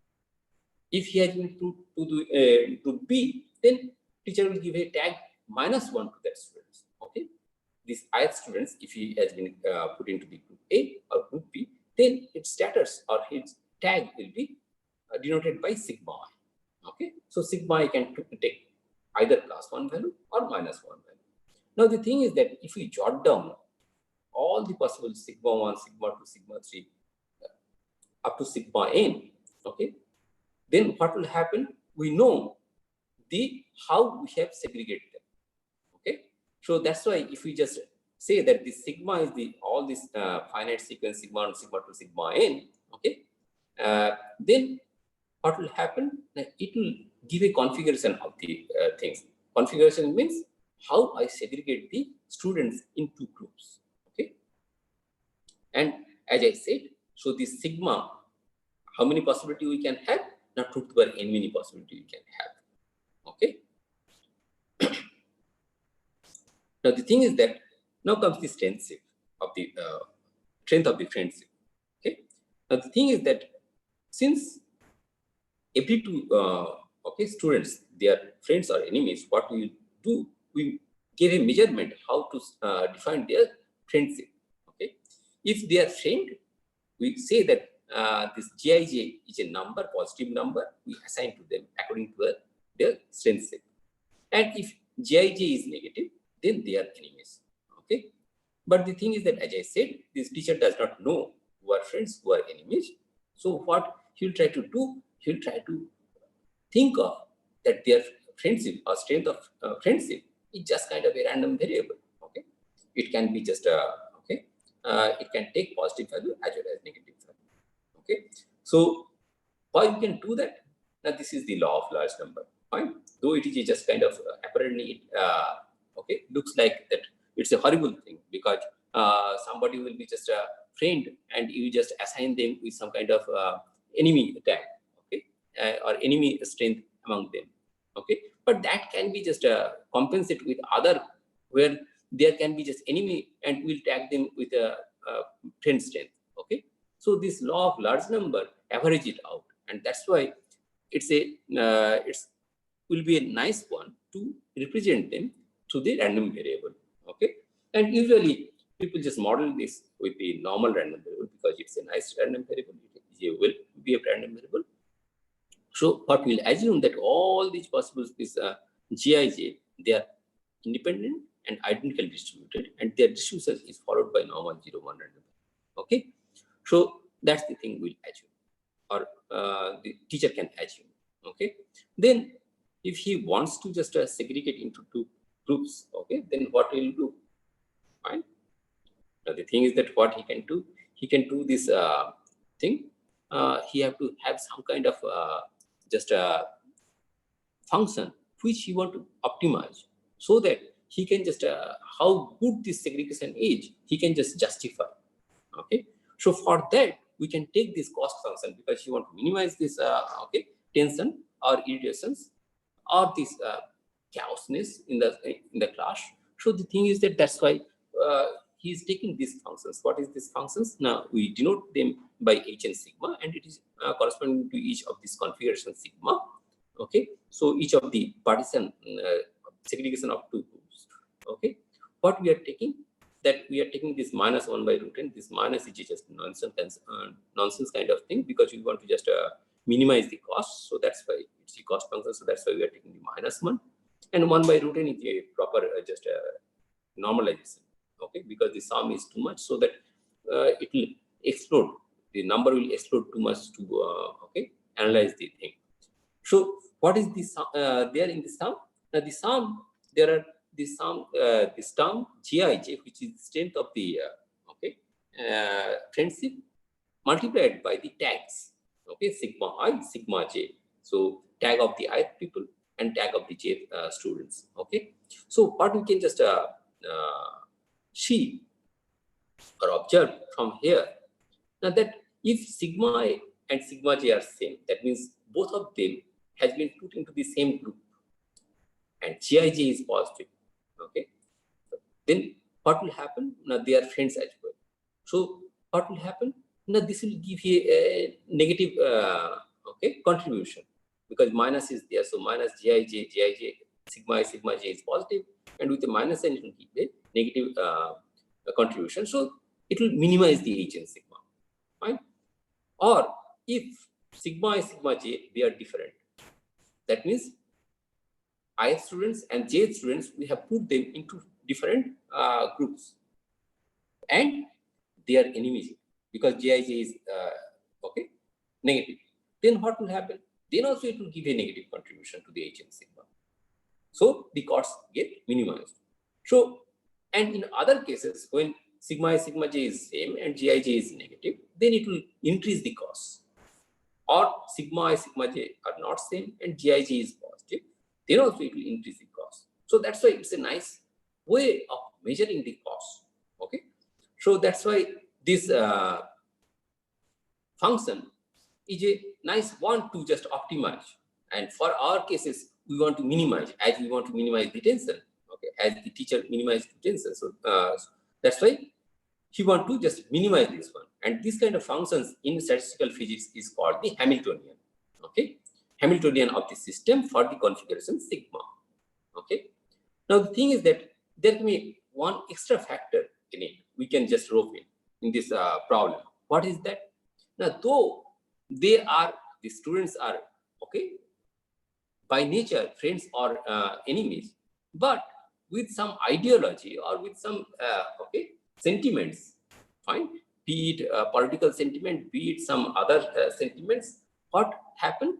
Now they try to be in same group. Okay, now we know that okay, among ourselves, some of them we are friends, but till we differ with our political ideology, and then whenever this political ideology differs, we just wanted to move out of our friendships and we want to align to the other group. Fine. So that kind of thing happens. So this is the external field factor. or external field, we can just rope in. So what is the thing? Like this H is the external field, which is just a strength of the external field.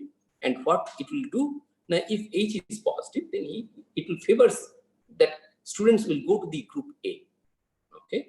And if H is negative, then this external factor will favor the students to go to into the group B. Then the modified this cost function can be like this. The first one is the earlier factor, and the last one now I have just added this minus H summation sigma I, sum over all possible sigma I. Now, if sigma I is positive, okay, and H is positive, then what will happen? This will again minimize the tension, fine. But if sigma I is negative and H is positive, then okay, with some broken heart, he has to, okay, he just segregating into the different group, or he just lying there in one group, fine. So that kind of things can happen. So the thing is that this modified cost function can also consider with the external field factor or external factors with that, in that, fine. Now, what is the point of our object of interest? The thing is that the teachers want to minimize the tension. So, what we want to find the minimum of H and sigma for all possible configurations. Fine. But one problem is there. Rather, not one problem. Okay, there are two problems. The thing is that what is this N will do? Now, N is an approximations. If we just consider this kind of this alloy, okay, and spin glasses and other things, so there will be 10 to the power 23 orders of okay thing particles. Fine. So how we can just do the analysis? Now we can do the analysis by taking a small n, then letting n tends to infinity. Okay, that is one thing. This finite corrections, what you can do.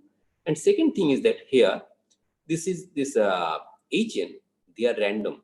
So Hn sigma, since it is a sum of the random variables Jij, so the whole quantity is a random variable. Fine. So if it is a random variable, if we just try to calculate the minimum of that, okay, then again it is a random variable. Fine. So the thing is that if it is a random variable, we cannot expect that it will take only one number. So how we can judge that, okay, what we are doing is better one or not, fine? Because for different realization of Gij, we can get different minimum, fine? So that's why it is better to consider not only that minimum of Hn sigma, but the expected value of the minimum of Hn sigma. But as I said, the sum contains n into n minus 1 by 2. That means almost n square term, okay, factor in the sum. So what will happen? Even if the small changes, okay, it can blow up. So that's why we need a proper normalization to that. So this 1 by n is that normalization.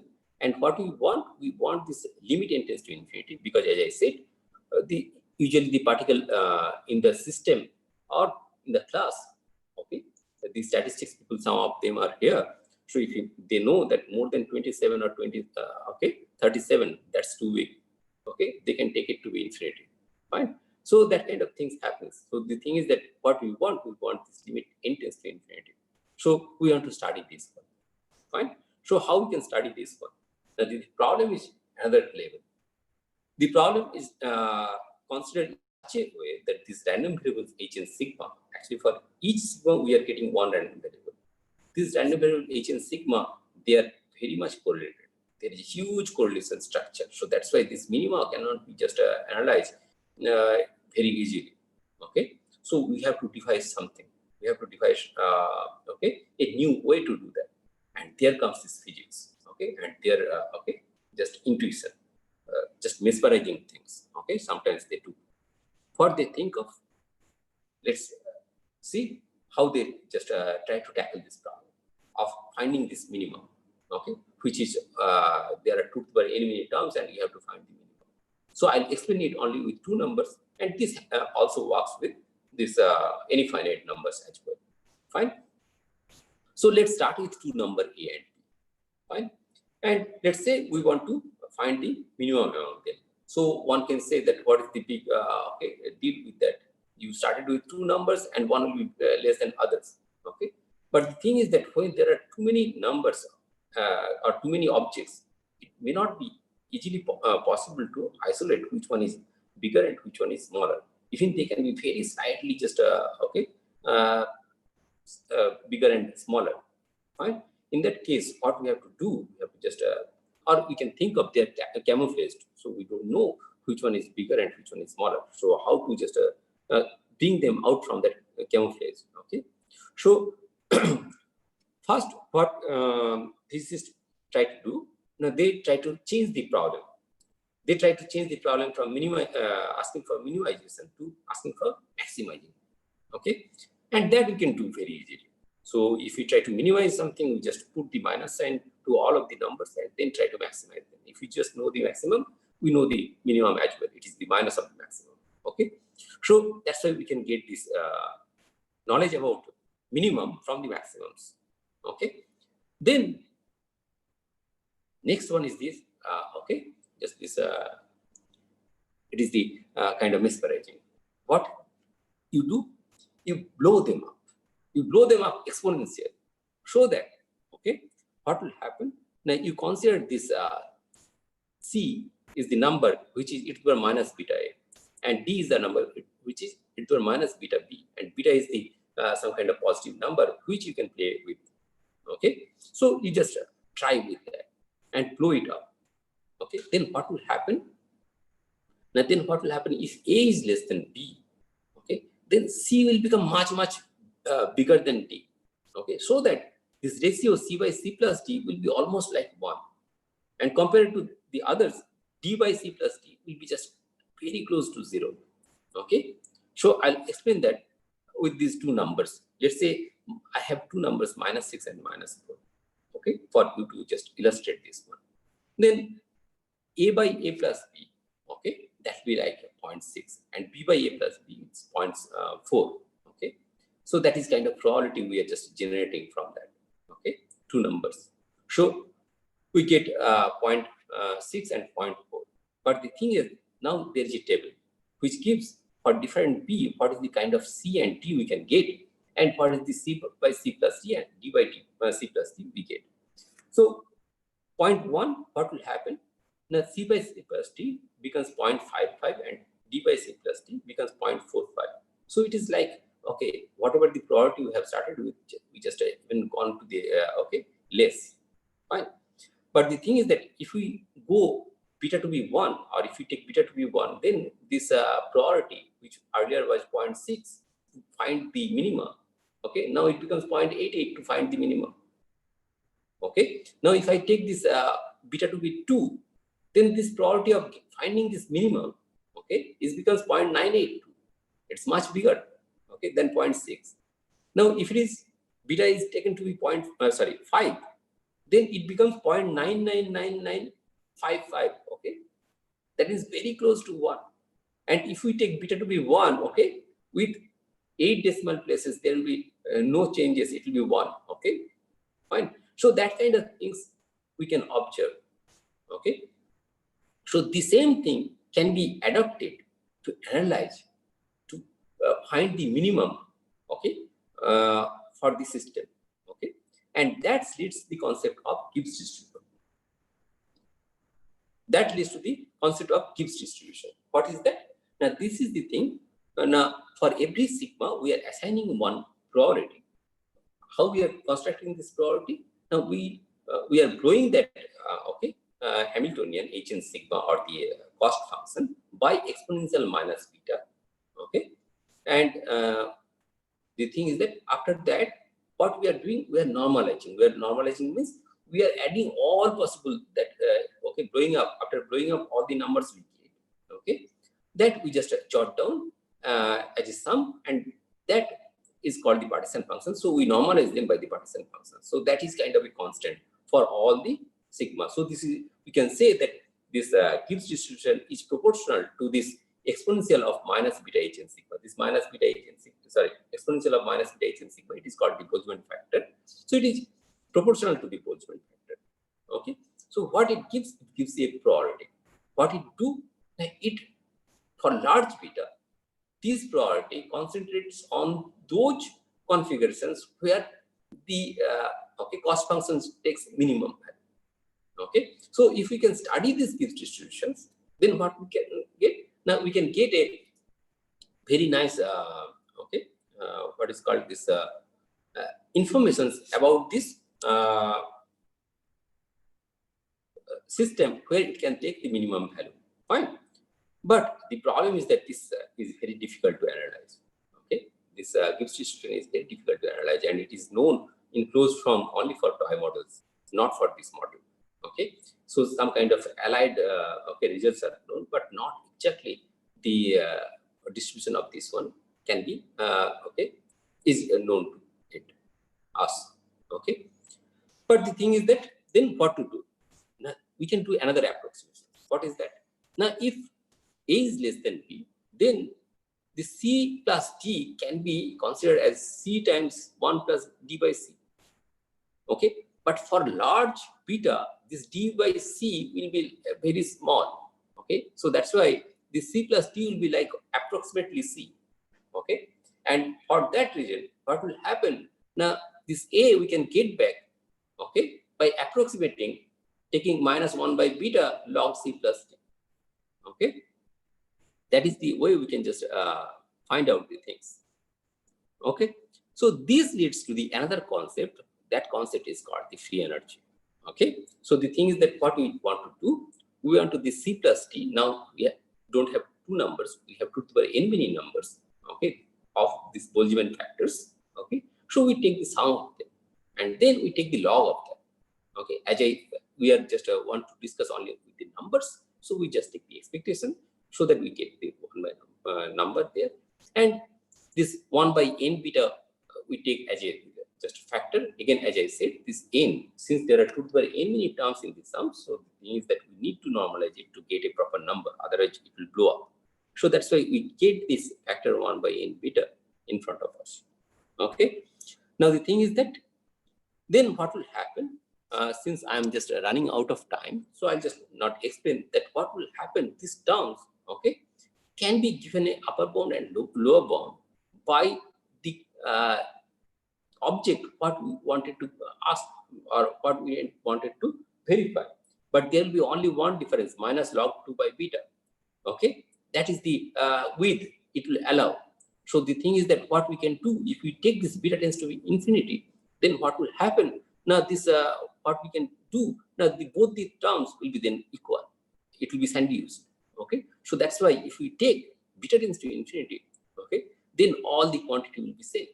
Okay, so that is the idea of statistical physics. They rope in to analyze this one. Okay, if we can analyze these things, then we can just calculate the minimum of the things what we wanted to just find it out. Okay, now so that's why they gave these things expected value of log z and beta. As I said, this sum is just considered to be the partial function. So expected value of log z and beta and normalized by 1 by n. Okay, this is called the free energy of the model. Okay, and analyzing the free energy, as it says that okay, it will give me the information about the minimum. Okay, if I take limit n tends to infinity, and then if I take limit beta tends to infinity, this will be same as this. Okay, in a log, if we have large particles or large system, fine. Then how the minimum will look like? Fine. In our model, it will be okay. It has been predicted or it has been calculated to be minus 0.76 or something like that. Okay. Fine. That can be calculated from here. Moreover, what will happen now if we just analyze this free energy? Then what will happen if we just take the partial derivative? Because this free energy, it's a function of this beta. Actually, this beta is in the statistical physics. It represents this inverse of the temperature. But for us, okay, mathematically we can think of that it is just something we can play around. Okay, so the thing is that for physicists they can play around with the temperature. Okay, so if they want to make this toughened glass from the glass, what they do, they just heat it again the glass and then cool it again. Okay, that's the way they just play around, and then they make this glass to toughen glass. Okay, so beta is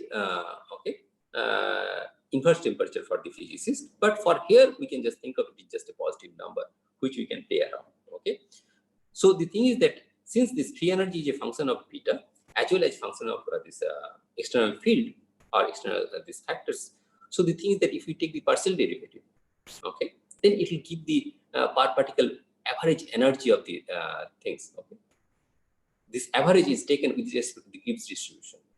Fine. Now, if we take this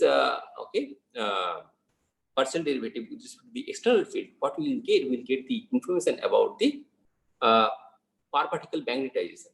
Usually, what will happen in a system or in a magnetic substance, we just try to find out the magnetic property. Okay, magnetism that we can measure, and that is a order parameter because it can be observed.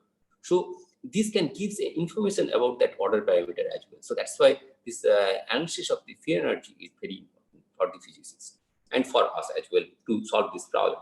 Okay. Now the thing is that this problem has been first posed. Okay, this is the history of the things because I cannot just explain the solution in details because the thing is that it is too complicated. As I'll show that it requires almost 30 years to solve this problem. Okay, in 1975, Serrington and Kirkpatrick introduced this model to analyze. Okay, as a model for spin glasses. Fine. So they have been introduced this model to analyze the spin glasses, but it has been represented as Tittin's problem. Okay, to explain it better. Fine. And in 1979, physicist John Parisi, so he discovered the formula for the solution. So without the taking expectation gives only the with different beta and other things how this things will look like. Fine. So the thing is that he find out the limiting formula. Okay, for this one. But the thing is that this it is a heuristic. There is no mathematical concrete how it can be achieve that one. It was not suggested there. It is just kind of intuition, and he just can see that this is the only way it can happen. So that's why this is the thing it can happen. Okay, he has been predicted this formula, or which is called Parisi formula, in 1979 within 4 years. But the thing is that only in 2002, where Antonelli, they proved that this limit 1 by n, that limit n tends to infinity 1 by n log of this z and beta, that exists. So whether the limit exists or not, that was also not known, fine, mathematically, and it has been proved only in 2002. And in 2003, Guerra proved this that Parisi formula, what Parisi suggested, is an upper bound for this limiting free energy. Fine, but till lower bound he could not prove, so that it will become will be proved. In 2006, there is a famous mathematician Talagrand. He proved that this Parisi formula is also a lower bound for the limiting free energy. So that's proved that this Parisi for what he suggested or he predicted is exactly the solution. And it is mathematical rigor. It became mathematical rigor only in 2006. So it took around 30 years to solve this problem. So and thing is that these solutions, again, to describe it takes a different level of skills. So that's why I'll not discuss this here. But for the readings, I'll suggest this book by Panchenko, which is the named the Serrington-Kirkpatrick model. The name of the book is the same as that. Fine. And but the thing is that this kind of idea can be also applied to many other fields as well. Be it neural networks, be it this assignment problems, be it traveling salesman problems. And even since there are it is organized by the 3 department, statistics and computer science. Okay, I'll just highlight one of the applications for this one is the error correcting code. So the thing is that usually what happens, the message is transferred from one place to another with a channel, but the thing is that this channel can just be very noisy. So what is the message has been just passed through this channel can be just distorted. But the thing is that if you want to get back the what is the message you get, if you try to verify whether there is any error or not, there are several algorithms and other things to do that. Okay, there. But in 1998, Sorlus showed that this spin lasses techniques can be also used to rectify these codes or check whether there is kind of error or not. Fine. And he used a variation of this model, which is called this p-spin. Here only 2 students interact, but there as many as many codes, they can interact and generates one number. Okay, from there we can identify the things. Okay, so the thing is that, and I'll not go into details because there is no time, and also the thing is that it will take too much time. Time to explain. But the thing is that I want to suggest this book by Hitoshi Nishimori, which is the Statistical Physics of Spin Glasses and Information Processing, an introduction. So this book deals with details about this error correcting codes, not only this one, many other applications as well in information theory. Fine. But all these things are, as I showed, is a static one. I just get the minimum one, but the things, as I showed to the things, that it may not be the just static one. If you put the water bottle in the fridge, it may not get the ice instantly. It will take some time. Even sometimes it needs external simulations to be it ice. So the thing is that there is a whole lot of dynamics going on inside the system. So you cannot make the all of them into groups. Just at instantly. You have to take time and you do one by one like that. That is the way we can do it. So there is a dynamics things as well, but I have just overshot the time, so that's why I'll not go to that simulations. I wanted to show. Raninder, can I have some time?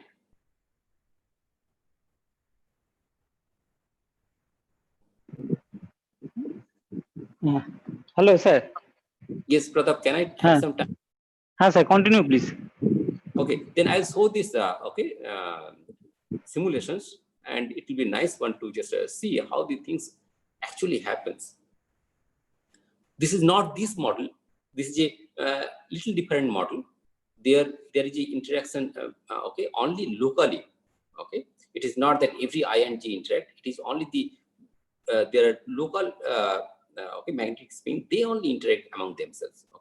And they interact with either +1, -1 with probability half like that way. So this is called the icing model, and it is a grid of 152 by 152, and each grid points there is a magnetic particle placed there. And the thing is that this white things says that this magnetic particle there is pointing in the upward, and black thing shows that at that point this magnetic particle is pointing downwards. And it is as a whole the things happens. But now what will happen now, as the temperature changes, how the system changes, I show with these simulations. This is a YouTube video again, just see this one. When there is some kind of phase resistance happens, this if you see that there is no kind of structure there, though you can see there are some kind of white patches and other things, but till there is no structure, you just realize what is the structure I wanted to mean when this temperature will go down. Fine. So if we agitate like this magnet, if we just there is a what is called Curie temperature, beyond which if we just heat them, we don't see their magnetic property. But if you bring them below the Curie temperature, what we see with the see their magnetic property. Now the thing is that the temperature is coming below the critical temperature. Now you can see that starting of formation of some kind of clusters. Okay, till not very prominent, but till there are some this cluster making process has been started. Okay, so this cluster making process, okay, just get bigger and bigger as this temperature goes down. Right? Now see, there is a much prominent structure there. Okay, all the white patches are almost like okay, they have made some kind of clusters there. Okay, it is not that okay they are all together, but till okay they have made some kind of clusters there, and that's the way just they can just okay order themselves.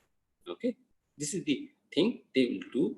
Usually the things happens in kind of okay in this kind of models. Okay, whenever we just try to change the parameters, these beta parameters, then the thing is the system from chaos. Okay, we can see the order. Fine. So I think I have frustrated a lot with this. Okay, and only one thing is that this corona, it is frustrating us as well. Okay, and the thing is that there are a lot of these socioeconomic changes. Okay, we are predicting as well. The thing is that the socioeconomic changes, socioeconomic situations are also in a kind of frustrated situations. Okay, they are stagnant with some kind of metastable states.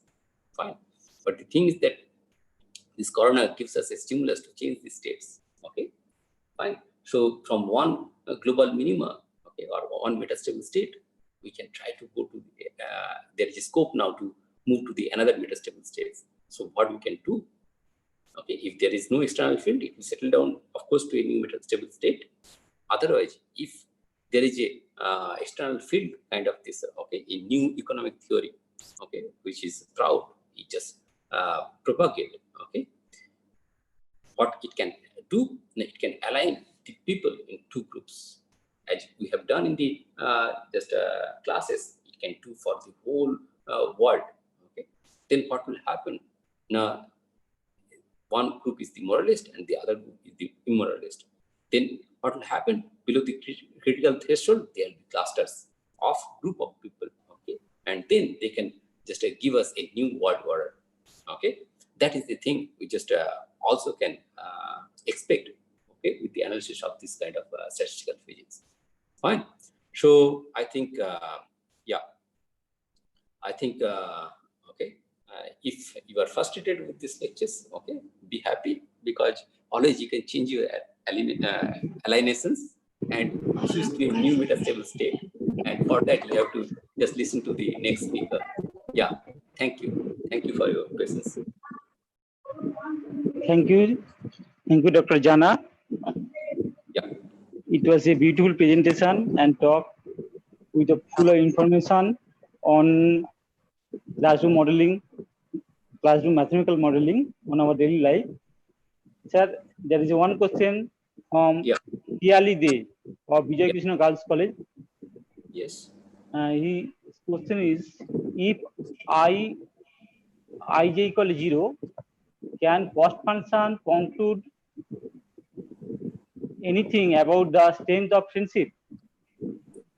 I could not get the question. Can you just repeat it again? If ij equal 0, can cost function conclude anything about the strength of friendship? If Gij is 0, actually what happens? That can happen. Okay, as I said that this okay, this they are inert in a sense. Okay, you can put them in any of the group and it will not make any difference. But the thing is that usually that kind of things to happen is very rare.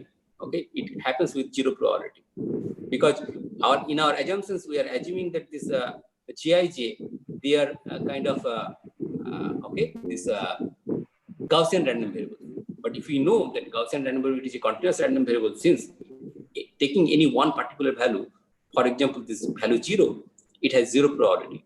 Okay, even if to the okay, this n into n minus 1 by 2, that many things, it will give only 0 priority. It will not give any positive contribution to the things. Yes, any other question? No, sir. Another is useful now. Presentation of young scholar of leaders. No, sir. Yeah. Thank you for the There comments. is no question. Yeah. Actually, it is full of information.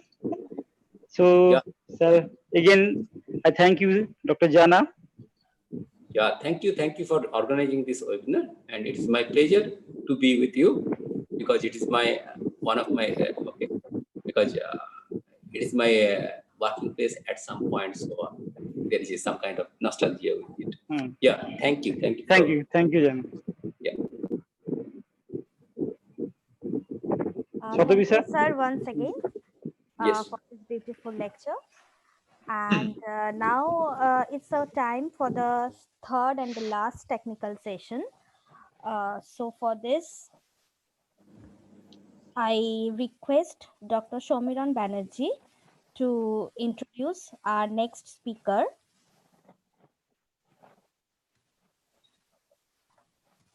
Sir.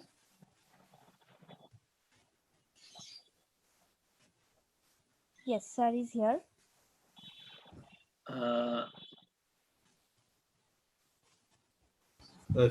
Probably Shomiran is please. facing some internet problem. Okay. Okay. So I take my responsibility to introduce Dr. Shukriti Bhattacharya. In fact, I am proud that I have been given chance of introducing him. Dr. Shukriti Bhattacharya is there? I think he hasn't joined yet. Oh, then just call him up. Yes, sir.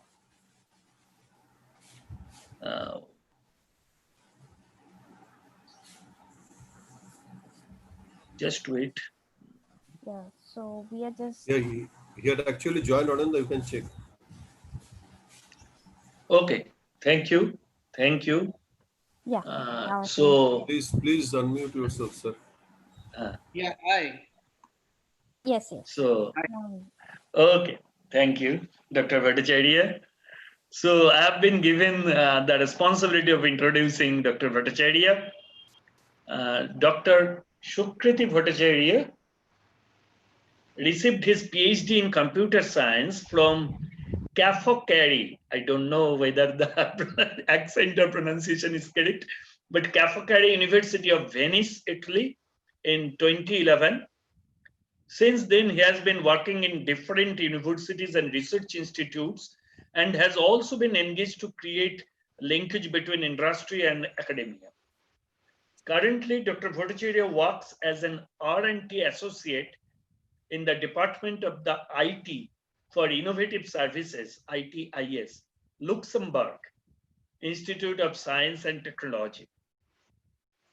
His research interests are in areas of program verification and analysis, formal methods and most aspects of system security, in particular, the areas of binary and malware analysis in Windows and Android, reverse engineering and computer forensics. His current research focuses on the efficient parallel processing towards a semantics-based profiler for detecting scalability bottlenecks in existing code bases and its application on GI-based applications. So, sir, actually, almost all of us fear malwares. So we are eagerly waiting how to be safe ourselves, how to keep ourselves safe against malwares. So, sir, please continue. Thank you. Yeah, can you hear me properly? Sure, no problem. Yeah. So first of all, okay, so what you have read, it sounds so difficult, but it's not at all. Okay, I mean it's just I wrote it in such a way so that I can create an impression, so, but but my talk today is I mean, it's not at all related to computer science. I mean, okay, it is related to computer science, but it's for general people so that they can understand, you know.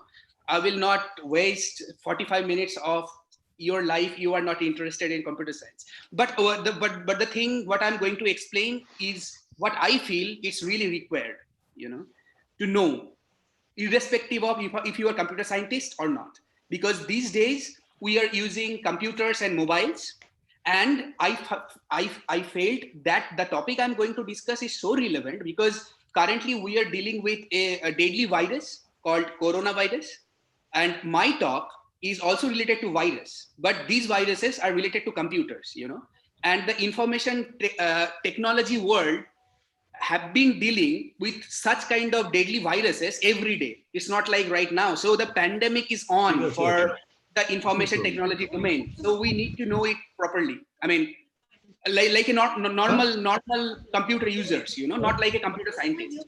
So I make it like that way so that we can understand it properly, huh?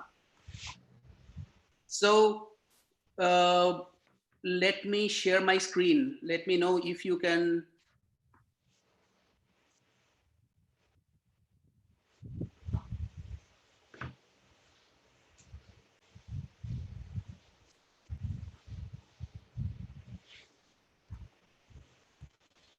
Can you see it? No, not yet. I know. तो हमारे पास loading photograph नहीं है, wait series नहीं है। At least ये देने से तो आदमी के पास एक प्रेफर भी होता है ना, नहीं तो देखिए हम लोग आगे कैसे काम करेंगे आप बताइए।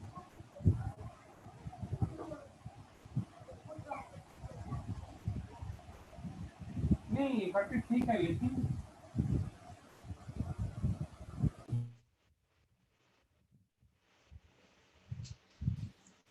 You cannot see it right now?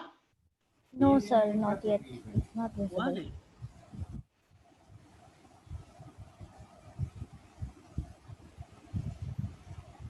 I don't know why, but it says.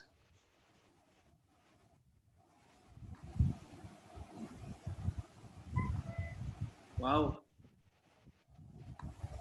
But when I praise the sharing screen, it says it is sharing. Can you? Yeah, now it's coming. Yeah, it's coming. It's coming. Please आग दे दीजिए please.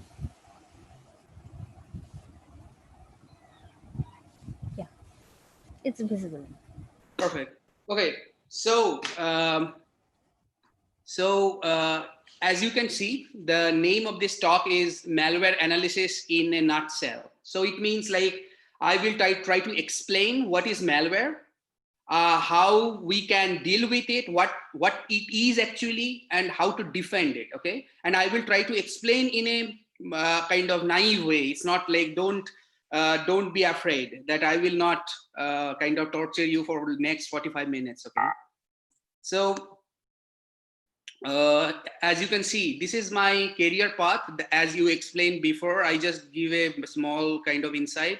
So I did my MSc and MTech from University of Calcutta in 2006. I mean, 4 and 6 consecutively. And then I did the PhD from Ka Foscari University of Venice. So the pronounce would be Ka Foscari, okay?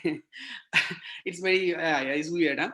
And then after finishing my PhD in 2011, I did my first postdoc in Carnegie Mellon University in US and Madeira Interactive Technologies in Portugal. Huh? And then again, my second postdoc is from University of Bordeaux, France. And from 2014 to 2017, I did kind of researcher faculty. So it was a I used to teach and do research in University College London, in London, okay?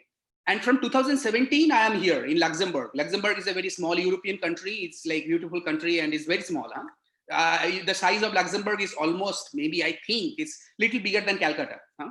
And the inter-country. And I work here as a research scientist in Luxembourg Institute of Science and Technology. It's a research and development organization for Luxembourg government, basically. So I'm not explaining what I am doing because the professor already explained what I'm doing. So I'm going to the next slide. Okay, so what is malware? So the term malware comes from malicious software. Okay, so from the name you can understand why it is called, it is deadly. So the purpose of a malware is to disrupt your computer operating system, gather sensitive information, gain access to the private system, and it can appear as a code or script or any kind of other softwares, and how it spread, So malware is a program. We when we use computer or mobile every day, we are facing programs. Programs means if you click something, that executes, right? Like when you play a game, at the end there is a button called start. When you press the start button, that means the game is executing and giving you the output. So there is no exception of malware, So malware is a program. So to get the access to that program to your computer, you need to execute it. So it can be spread using social media like Facebook, like a pirated software, like we download software from torrent, and we don't know, we can see that the name is like Microsoft Office.exe. And we thought, okay, if it is written Microsoft Office.exe, then it is Microsoft. So we click it. Click means we are executing it. We initiate the execution and malware gets the access of your computer. So pirated software, removable media. Removable media means, I will just explain a small story, you will be kind of scared after listening to it. So there is a malware called Tuxnet. You can search in the internet, and that malware was so far the deadliest malware invented by no one knows which country. So Tuxnet was spread using pen drives. So what happened? So suddenly in Iraq, in front of their nuclear plant, somebody found lots of pen drive in the street. And I can bet any of you, if you find any pen drive in the street, what you will do, the first thing you will put it in your pocket and put it in your computer when you go home. So everybody did that. And using that pen drive, Tuxnet, that particular malware, shut down the entire nuclear plant of Iraq, So it's kind of, it's a controversial thing. Somebody blames other countries, but no one knows which country did that kind of attack to Iraq through this malware thing. And it can come to your system using emails and different websites as well, So let me give you a few examples, because every day you face this kind of examples, This is called adware. So you can see that these kind of pop-ups, you are getting 50% discount, click here, and this kind of tempting pop-ups. So these are called adwares that spread through ads, okay? And this is called phishing, Phishing means like you get a very tempting link, Tempting link means, hey, you are selected to get 1 month free access to maybe some kind of movie, web series or something. And they will say, okay, you are the lucky one. Please give your user ID and password. And they will give you exactly the same form, the way you log into Facebook. So like a stupid, you will give your user ID and password there, and you will try to log in because you are getting free service. And then your system will be compromised. This is called phishing. So from the name, you can understand why it is phishing.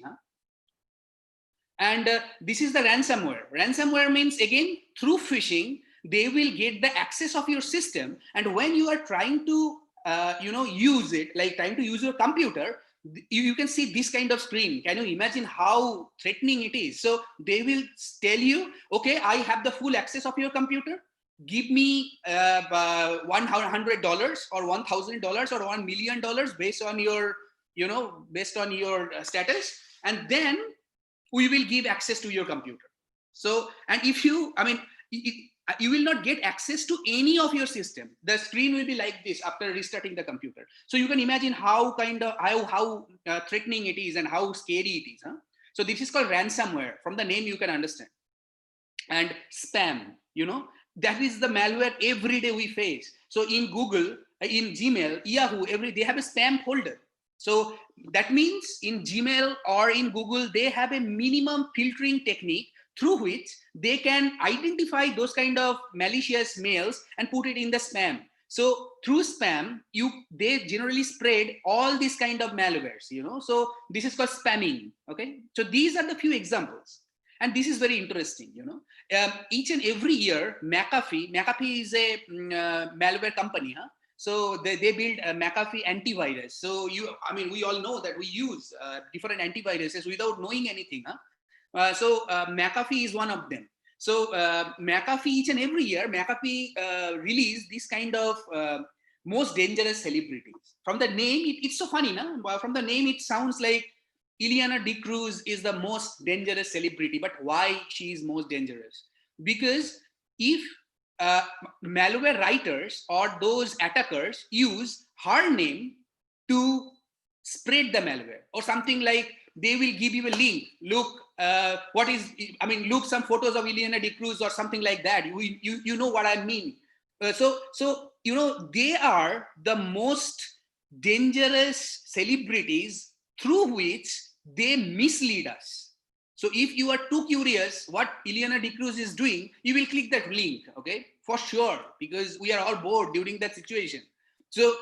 But be careful, huh? So they are the traps through which they kind of attract you or kind of try to get your attention, huh?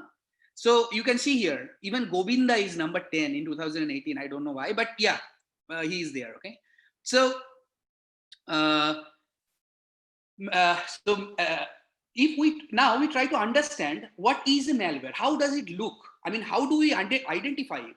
So far you can understand that what I am explaining is kind of general, right? For that, you don't need to be a computer scientist. You should know everything about it because you are using mobile and computers. So basically, a malware has two components. One component is called payload. Another component is called concealment strategies. And you can relate it with your daily life, how it works. Payload means, so malware is basically a code, right? A program. So payload means only that part of the code or the equation of the program that actually does the harm. So if that part of the code is executed, your computer will be compromised.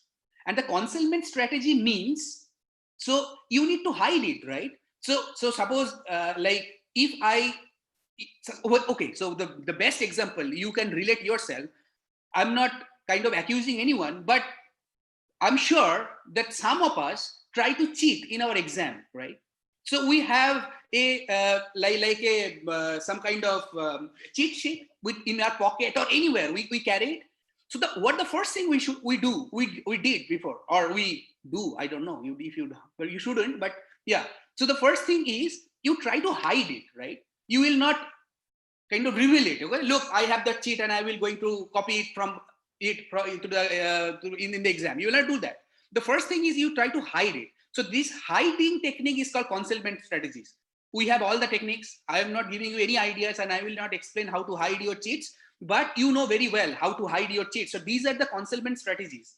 And the payload is that cheat, So all the programs are there in your brain, but that cheat is the payload. So you copying from that cheat to your examination, during the examination. So that part is malicious. So that's why the guards who are giving you guard, they are the anti-malware software. They are trying to find out where is the cheat, and then they will take the cheat.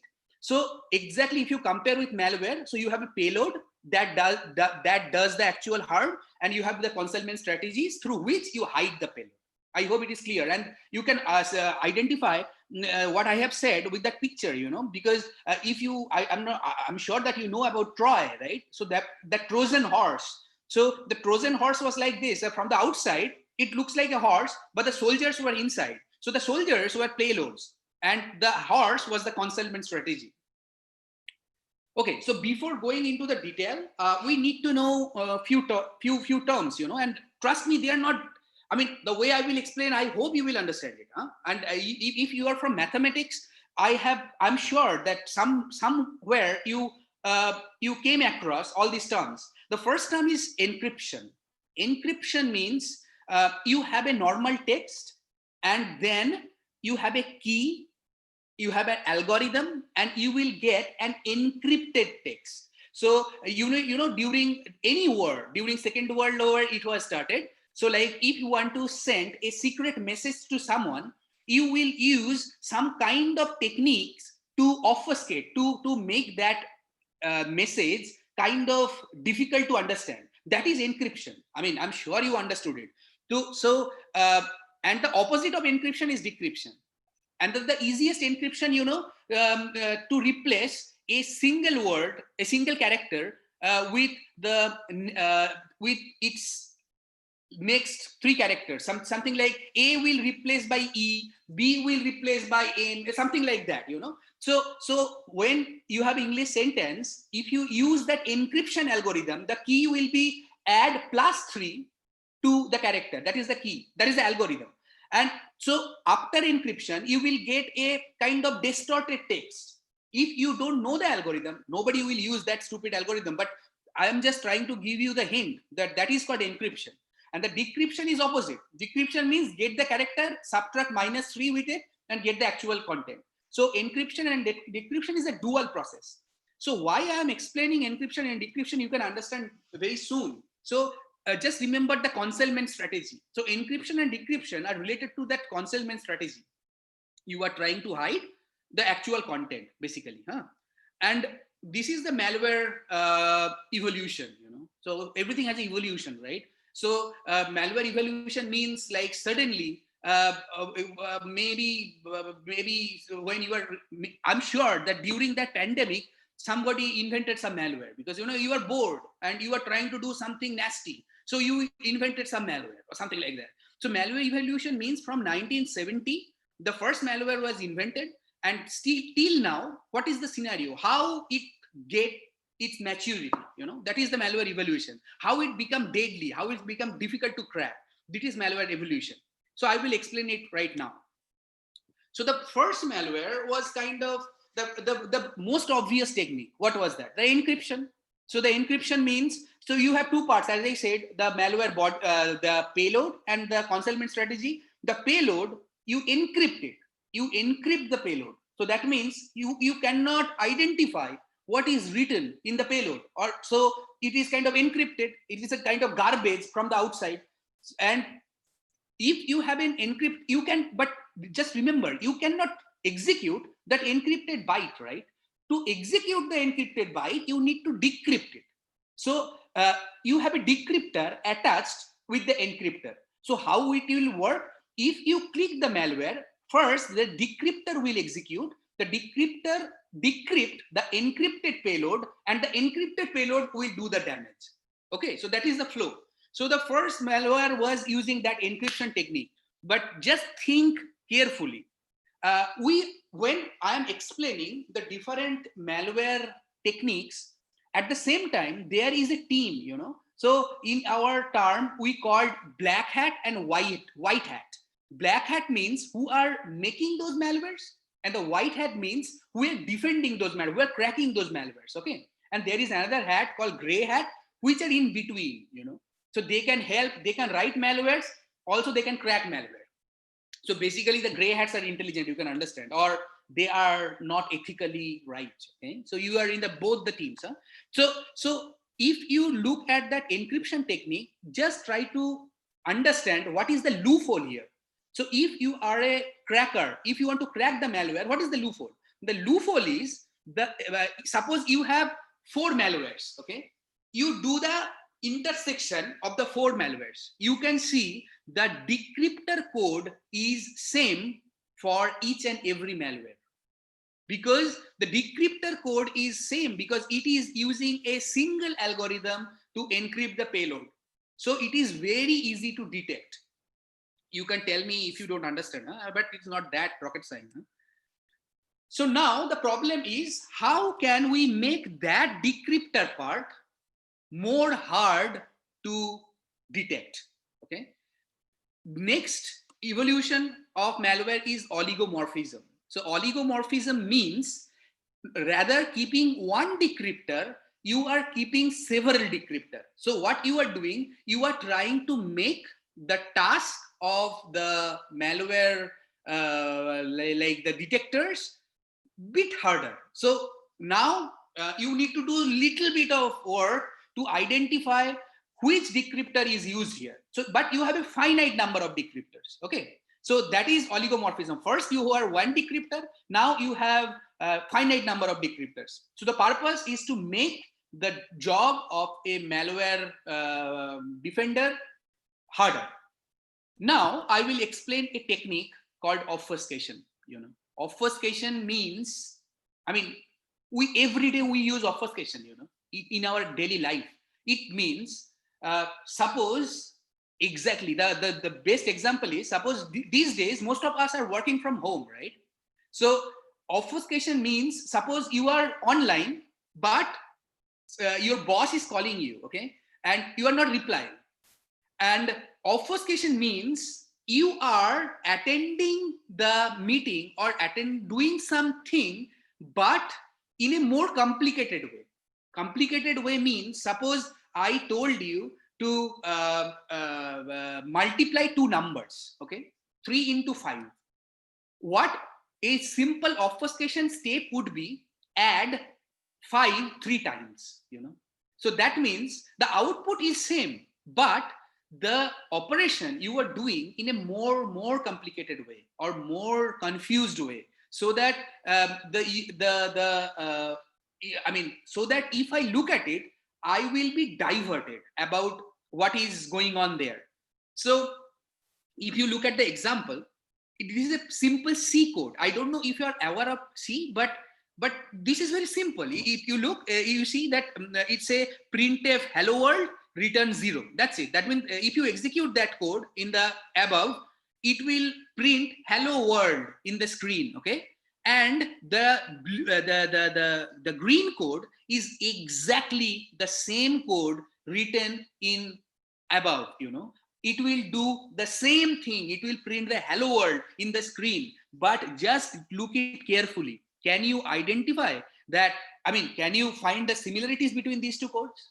So that is obfuscation. Obfuscation is a very intelligent technique through which you make a simple message more complicated for the user or the viewer to judge or identify. Okay, so this is obfuscation, and why I explain it before going to the next slide, because we are going to use it. So so far we have seen encryption, then oligomorphism. Basically we are targeting the decryptor, right? So now we come to polymorphism.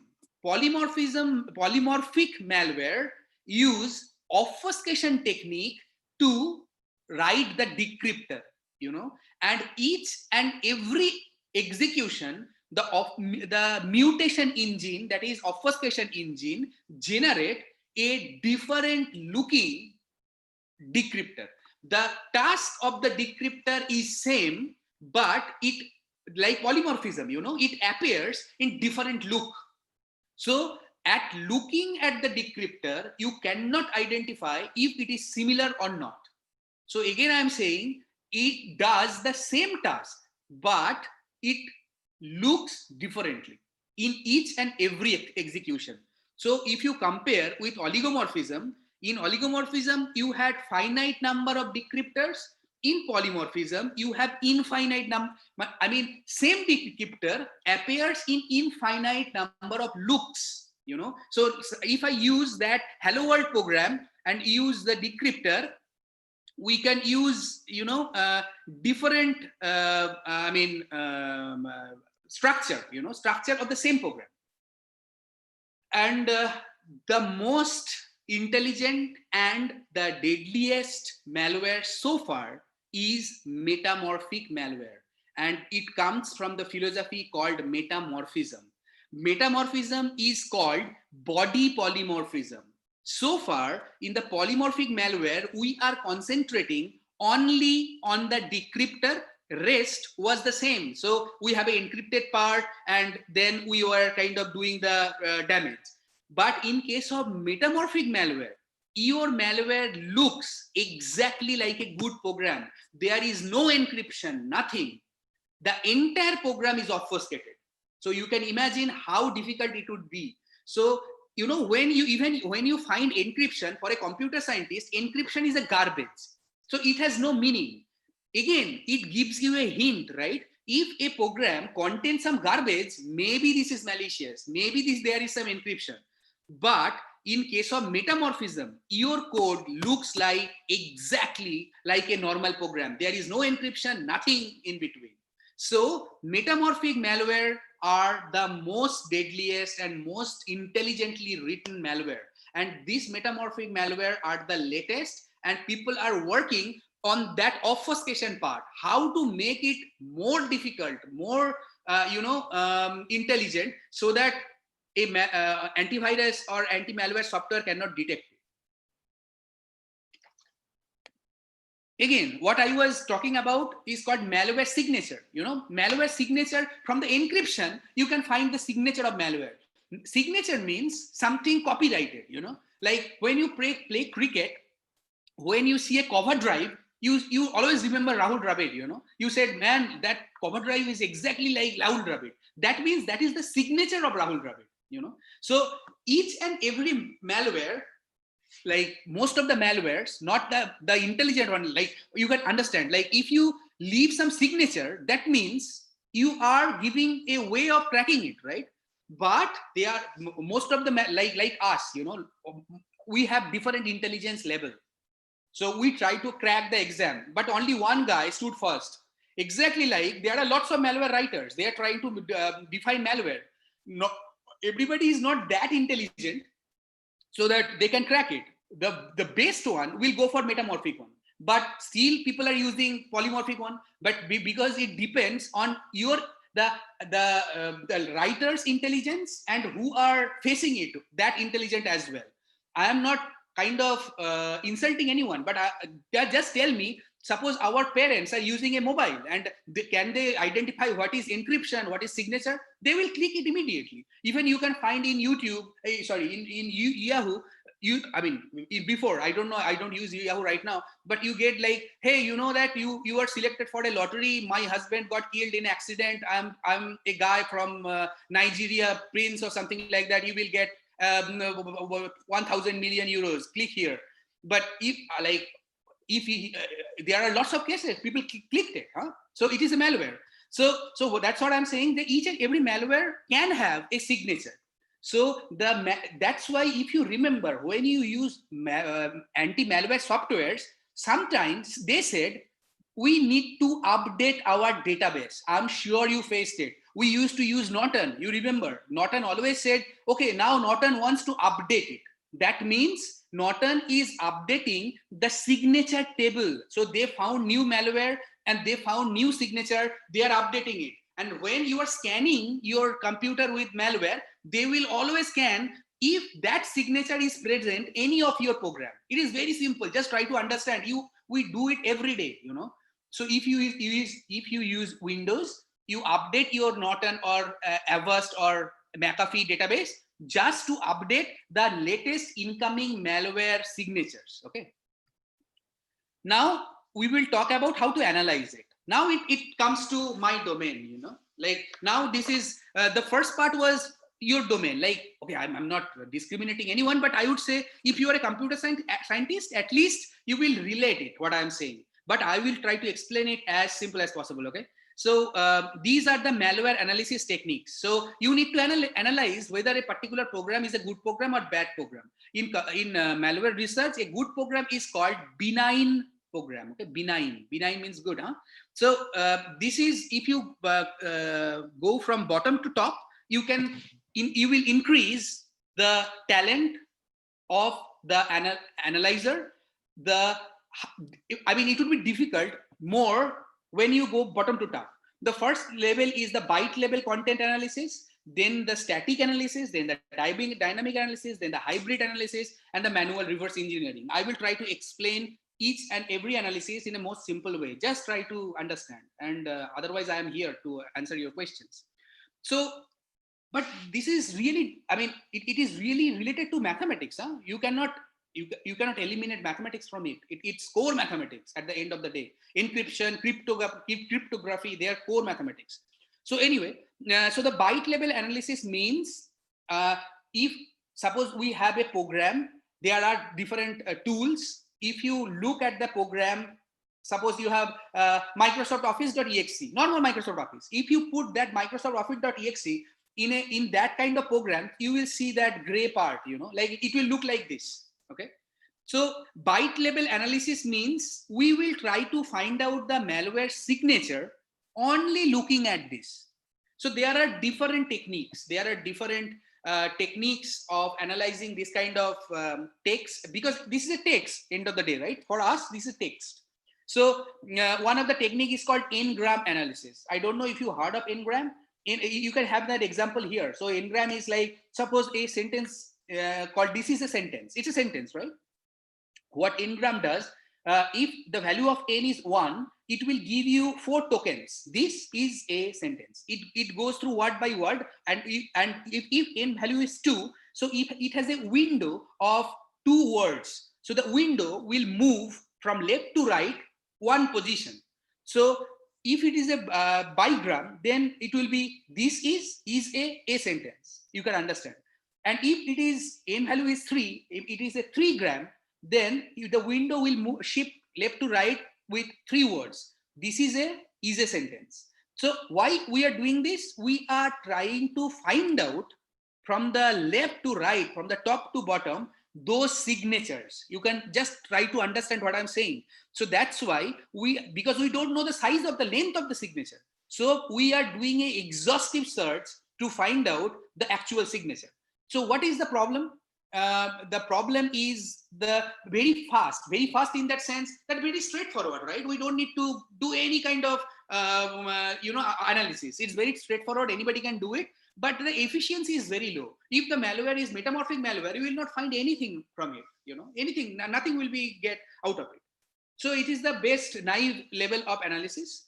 Next analysis is static analysis. Basically, I have my PhD in that domain. Okay, in static analysis.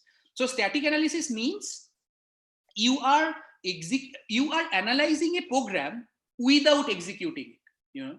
So the way I can explain static analysis is like I gave you a suppose I give you a story. Static analysis means you will just go through it properly. Just give a quick read and you will say tell me the story about that story I give you. Okay, the literature. So the static analysis means without executing the program. That means you have a written program in C or any other language. We will try to analyze it line by line, just reading it without executing it in the computer. We will just reading it. We will try to understand what is inside of the program.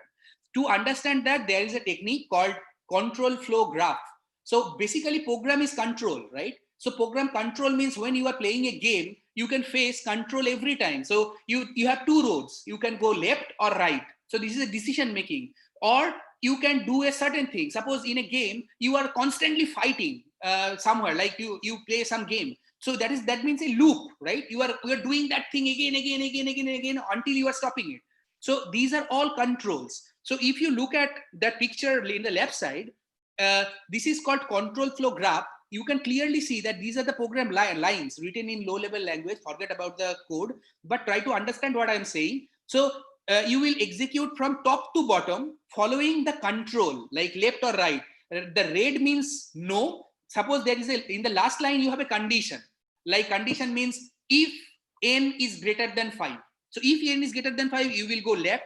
If not, go right. And you build this kind of control flow graph from a program and try to understand it properly. Okay, so this is called static analysis. I mean, in a simple world, it's not that simple, but to understand it right now, this is the definition of static analysis. Now, just think the problem of static analysis. Now think of the obfuscated program. Obfuscated programs are built in such a way so that they can mislead this kind of graph. So they will put so many if conditions, so many loops inside that your control flow graph will be huge. Your control flow graph will be huge. Maybe the actual control flow graph is very small, but the way it is written, it will be expanded huge. So to analyze that, now how do we analyze? We will just choose any one path from source to end, and we will see if in that path we find any malicious behavior. Okay, so that is static analysis. That is the problem, that for obfuscated program the control flow graph will be huge. Okay. And dynamic analysis means you are executing the program.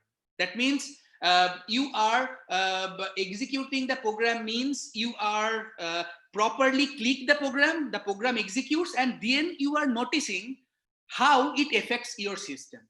Okay, so static analysis, if you are a doctor, static analysis means you will tell, look, I can give you some medicine, okay, through my experience I can tell you it will not happen. But for dynamic analysis, if you are a crook or quack, what you will give, you will say, okay, stay with me, eat that pill, I will see how that pill works on you. If you die, I will not give that pill to anyone. And if you are okay, now I can tell you that, okay, if somebody comes to me and say, okay, I have pain in my belly, I can try that pill to him, or because he will not die. So dynamic analysis means you are observing how the program is behaving. Based on that, you are identifying whether it is a good program and bad program.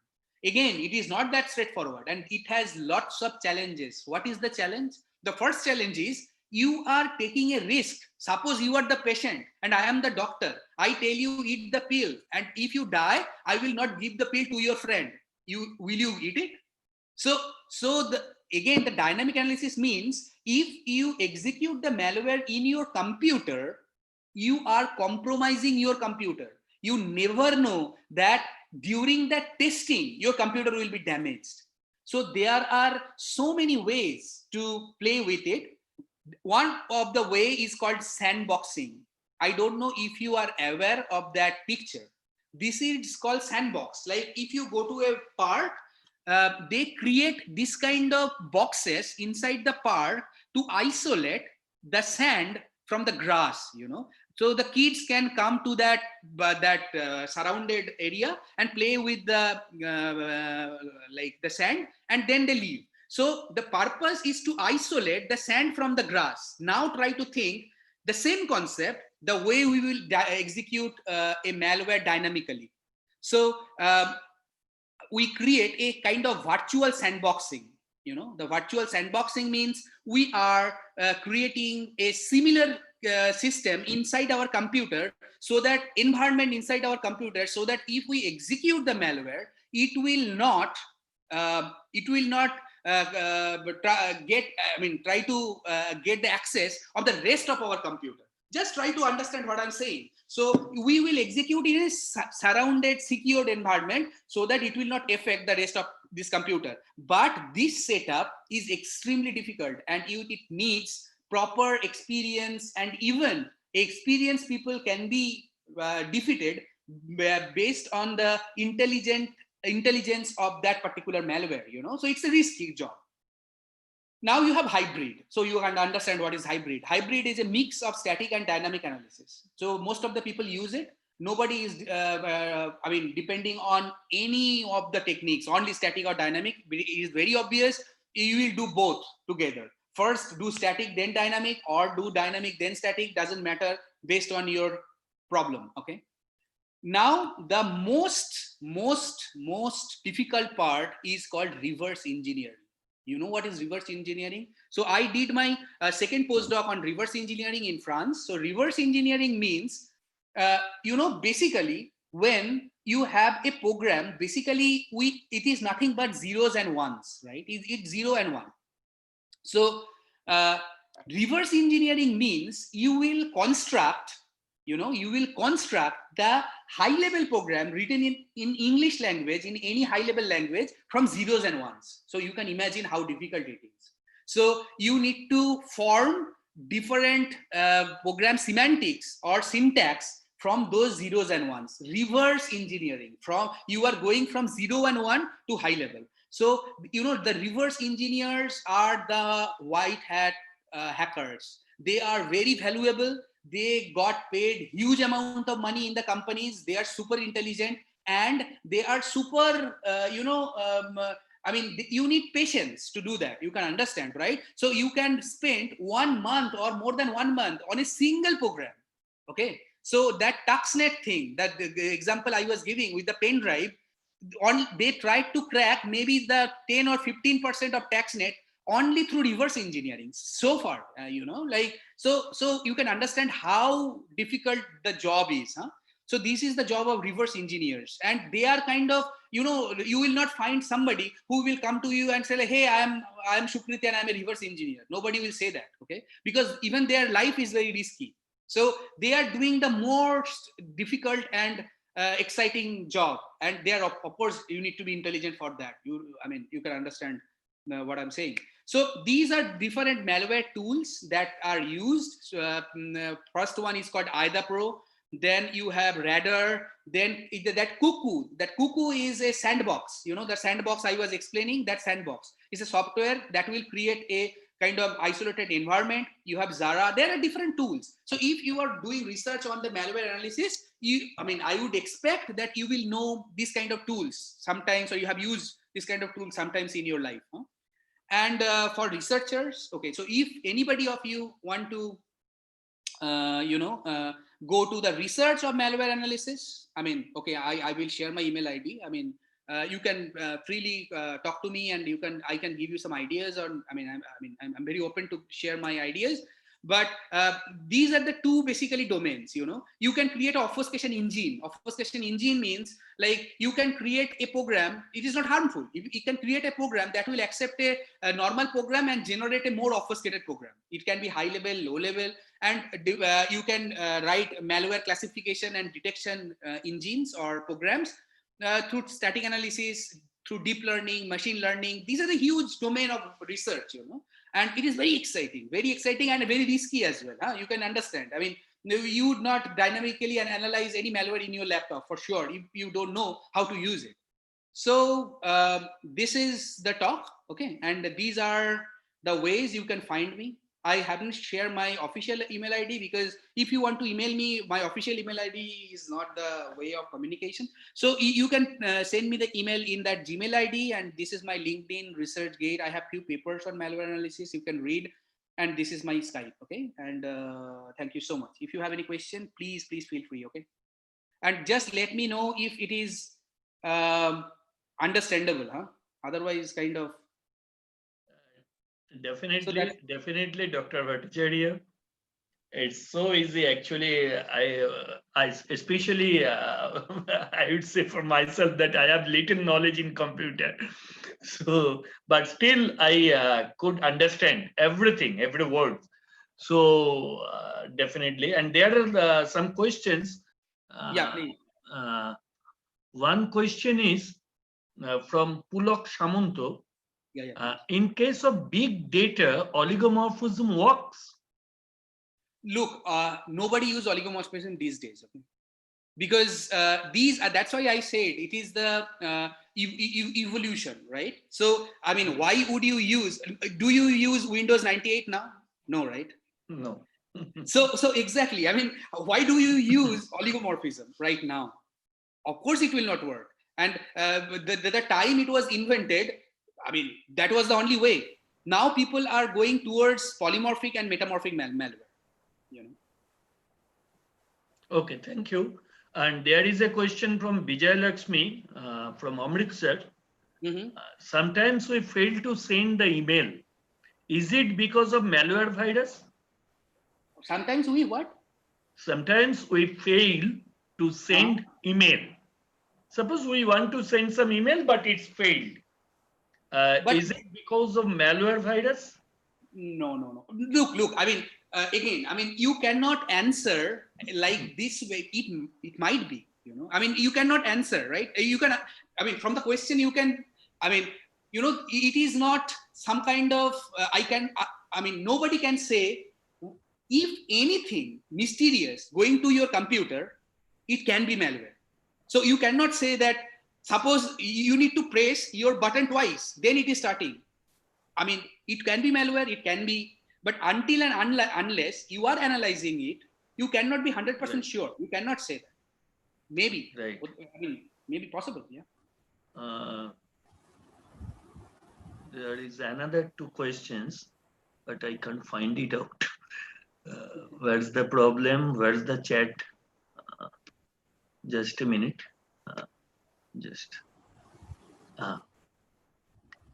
Aditi Chattopadhyay, can a malware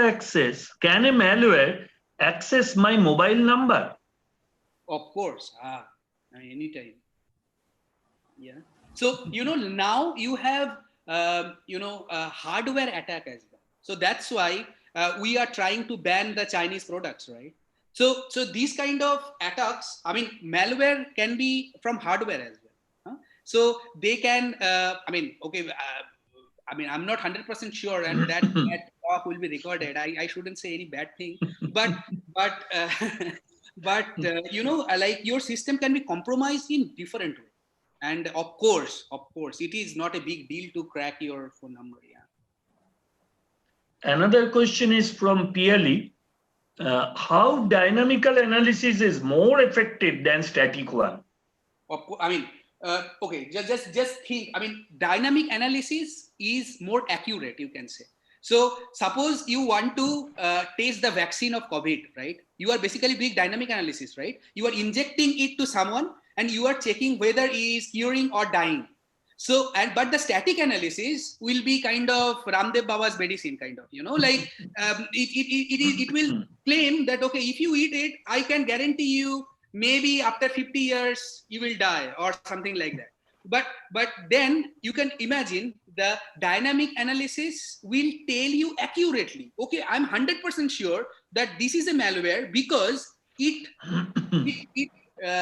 does the harm, But static analysis will say, I am 50% sure, because I haven't. So that's why you have the hybrid analysis. When static analysis, if I am a malware analyzer, I will not do dynamic analysis at the first step. I will do the static. I will try to find out any mysterious behavior.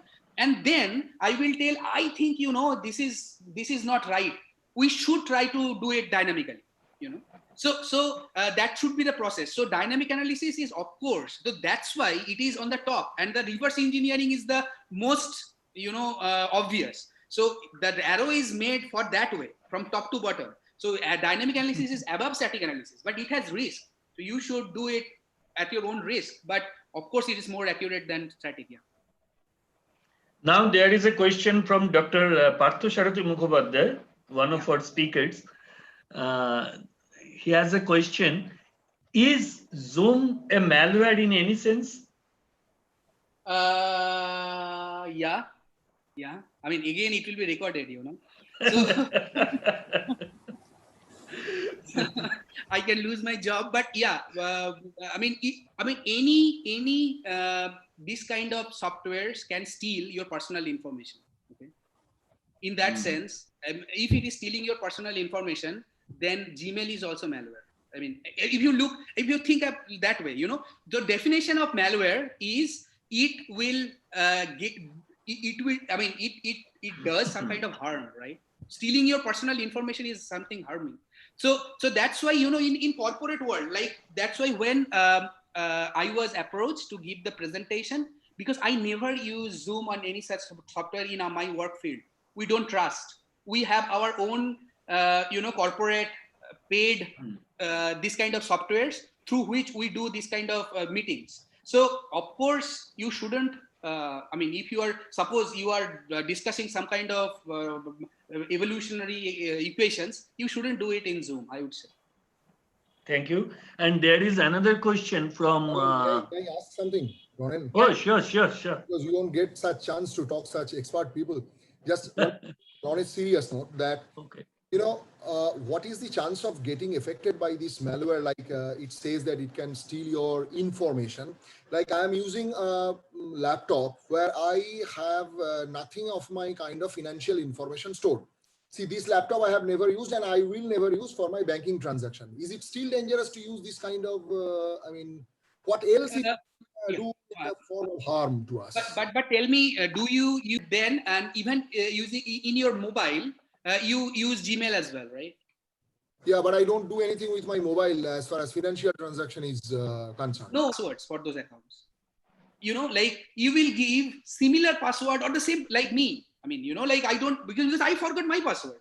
So if you have any idea about your, so you know, like then the machine learning and deep learning comes into the play, you know. So this is called behavioral analysis. So through your behavioral analysis, I can tell you what you are going to do next. So behavioral analysis can be used in a good way. So different banking systems are using behavioral analysis as your password, you know. Like if I look at your financial transaction, you have a particular pattern there. So in a particular day, you pay your bill, in a particular day, you buy something, and you will not believe, but you have a pattern, which is different from my pattern. So what I am trying to say that if I am too intelligent, I can get some information from your, it doesn't matter if you are sharing or not. I can get some hint to attack your system through the information I already have about you. And there is no protection actually. Well, No, yeah. Actually, how can we defend ourselves? No, you have to be careful. That is the thing. I mean, you are already exposed. How can you defend yourself? You are already exposed. I mean, everybody knows what you are doing. And, you know, like, that's why when you open your Facebook, I don't have Facebook, I don't use Facebook, but when you open your Facebook, you can see all those ads that you have looked in different, you know, web page. So you are exposed. Everybody knows what you are doing. Huh? So the thing is, at least not me, I am not that important person that the attacker will spend time to crack my 200 euros from my bank, you know. So they will spend some time to attack you, right? That's the only possible safety. Yeah, so if you are too rich, don't show it up. That is God forbid nothing happens, but if something happens, whom should I catch? Ronin personally or the Jaya Krishna Girls College? No. What I'm trying to say that there is, I cannot tell you that if you do that, you will be protected. Nobody can tell that. Okay? Anyway, thank you very much. It's an excellent lecture. We enjoyed thoroughly. Thank you so much. Thank you very much. So there is a question from Joy Odhikari.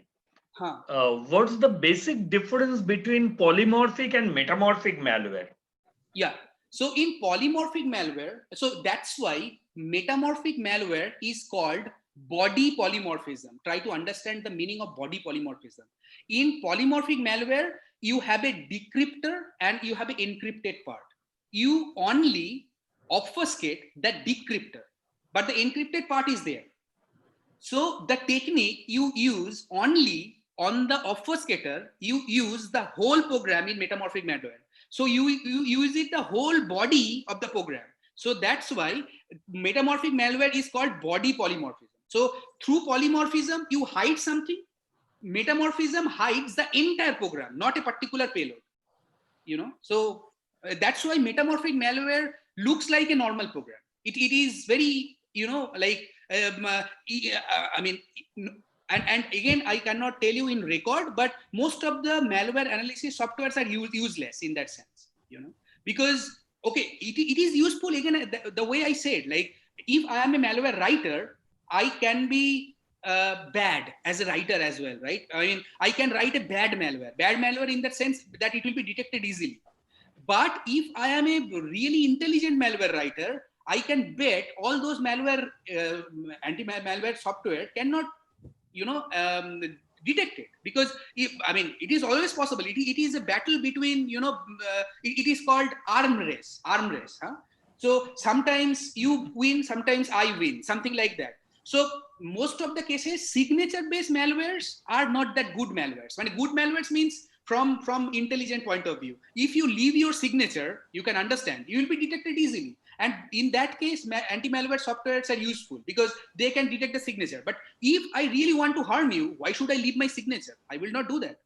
But I can tell you only if I am able to do that, right? I mean, if my brain is not permitting me to write a metamorphic malware, I will go for like polymorphic malware. And there are lots of tools available that will guide you to write a malware.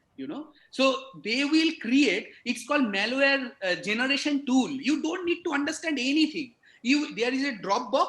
You will tell what you want to attack. I will attack his operating system. Click it. I will destroy his email. Click it and generate the malware. You don't know what is going on inside. Just send it and it will do it harm. So I mean, you don't need to be an expert for that.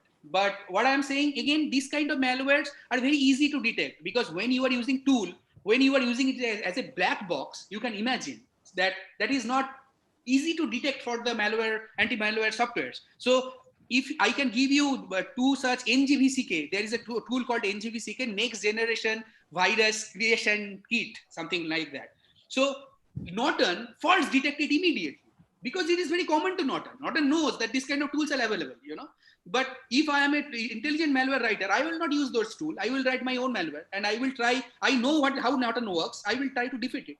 So that's simple. Yeah. And here is another question.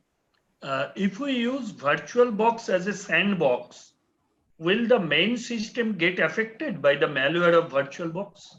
Yeah. So, I don't know. Okay. So the guy who asked the question, I'm sure that he knows what is VirtualBox, but the purpose of VirtualBox is not to do dynamic analysis. The purpose of VirtualBox is to create a virtual environment to run another operating system. So you need to understand what is the purpose of VirtualBox. So yeah, I mean, of course, Cuckoo and all this sandboxing use VirtualBox, but for that you need to set it up properly, because the purpose of VirtualBox is not to run your malware there. So again, the malware writers are not stupid. They know that you are going to use VirtualBox. So the first thing they will do, how to bypass that VirtualBox thing.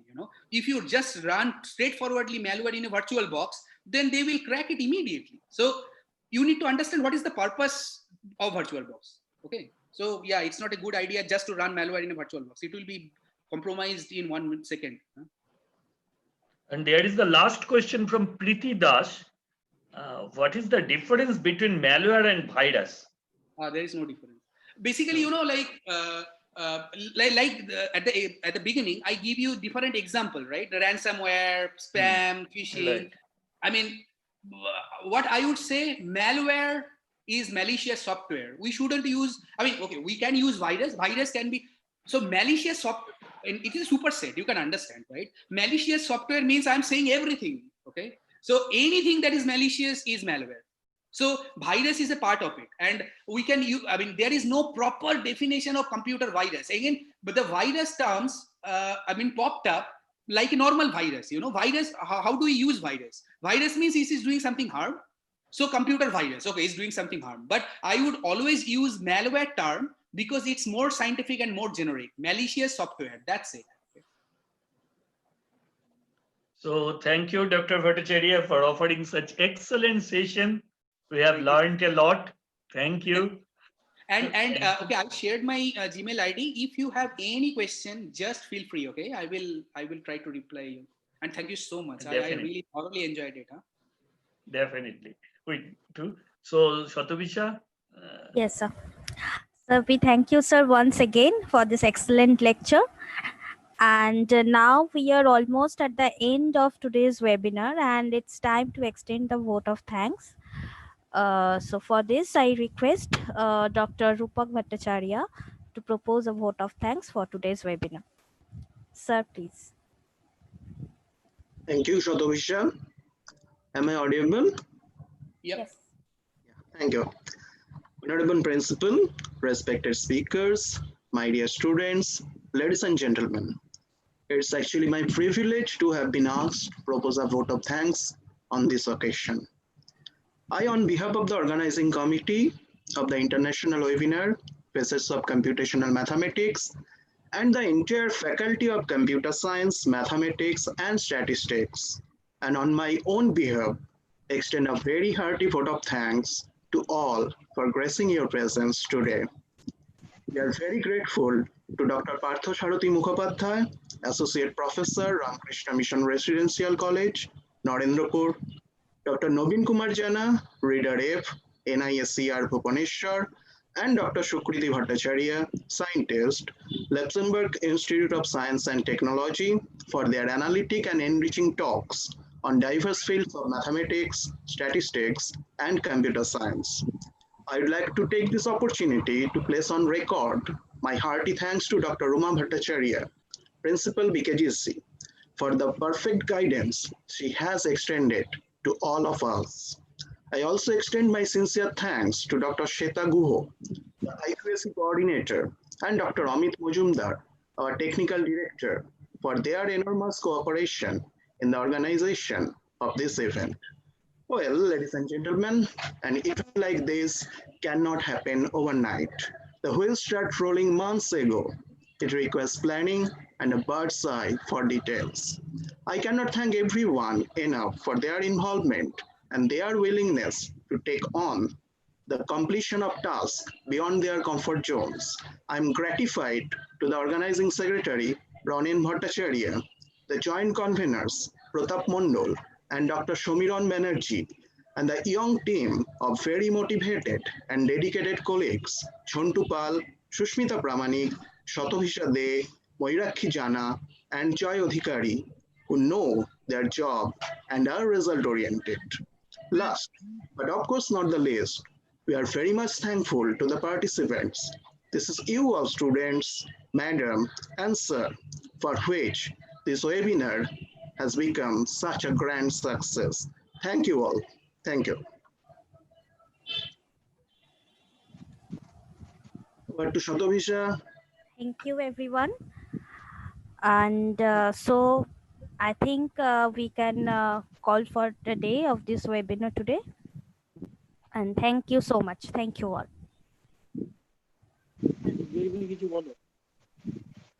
Everyone, please submit your Feedback form. the certificate. It will be active for 30 minutes only. So please do submit. Thank you. Okay. Okay. Thank you, everybody. Okay. Thank you, sir.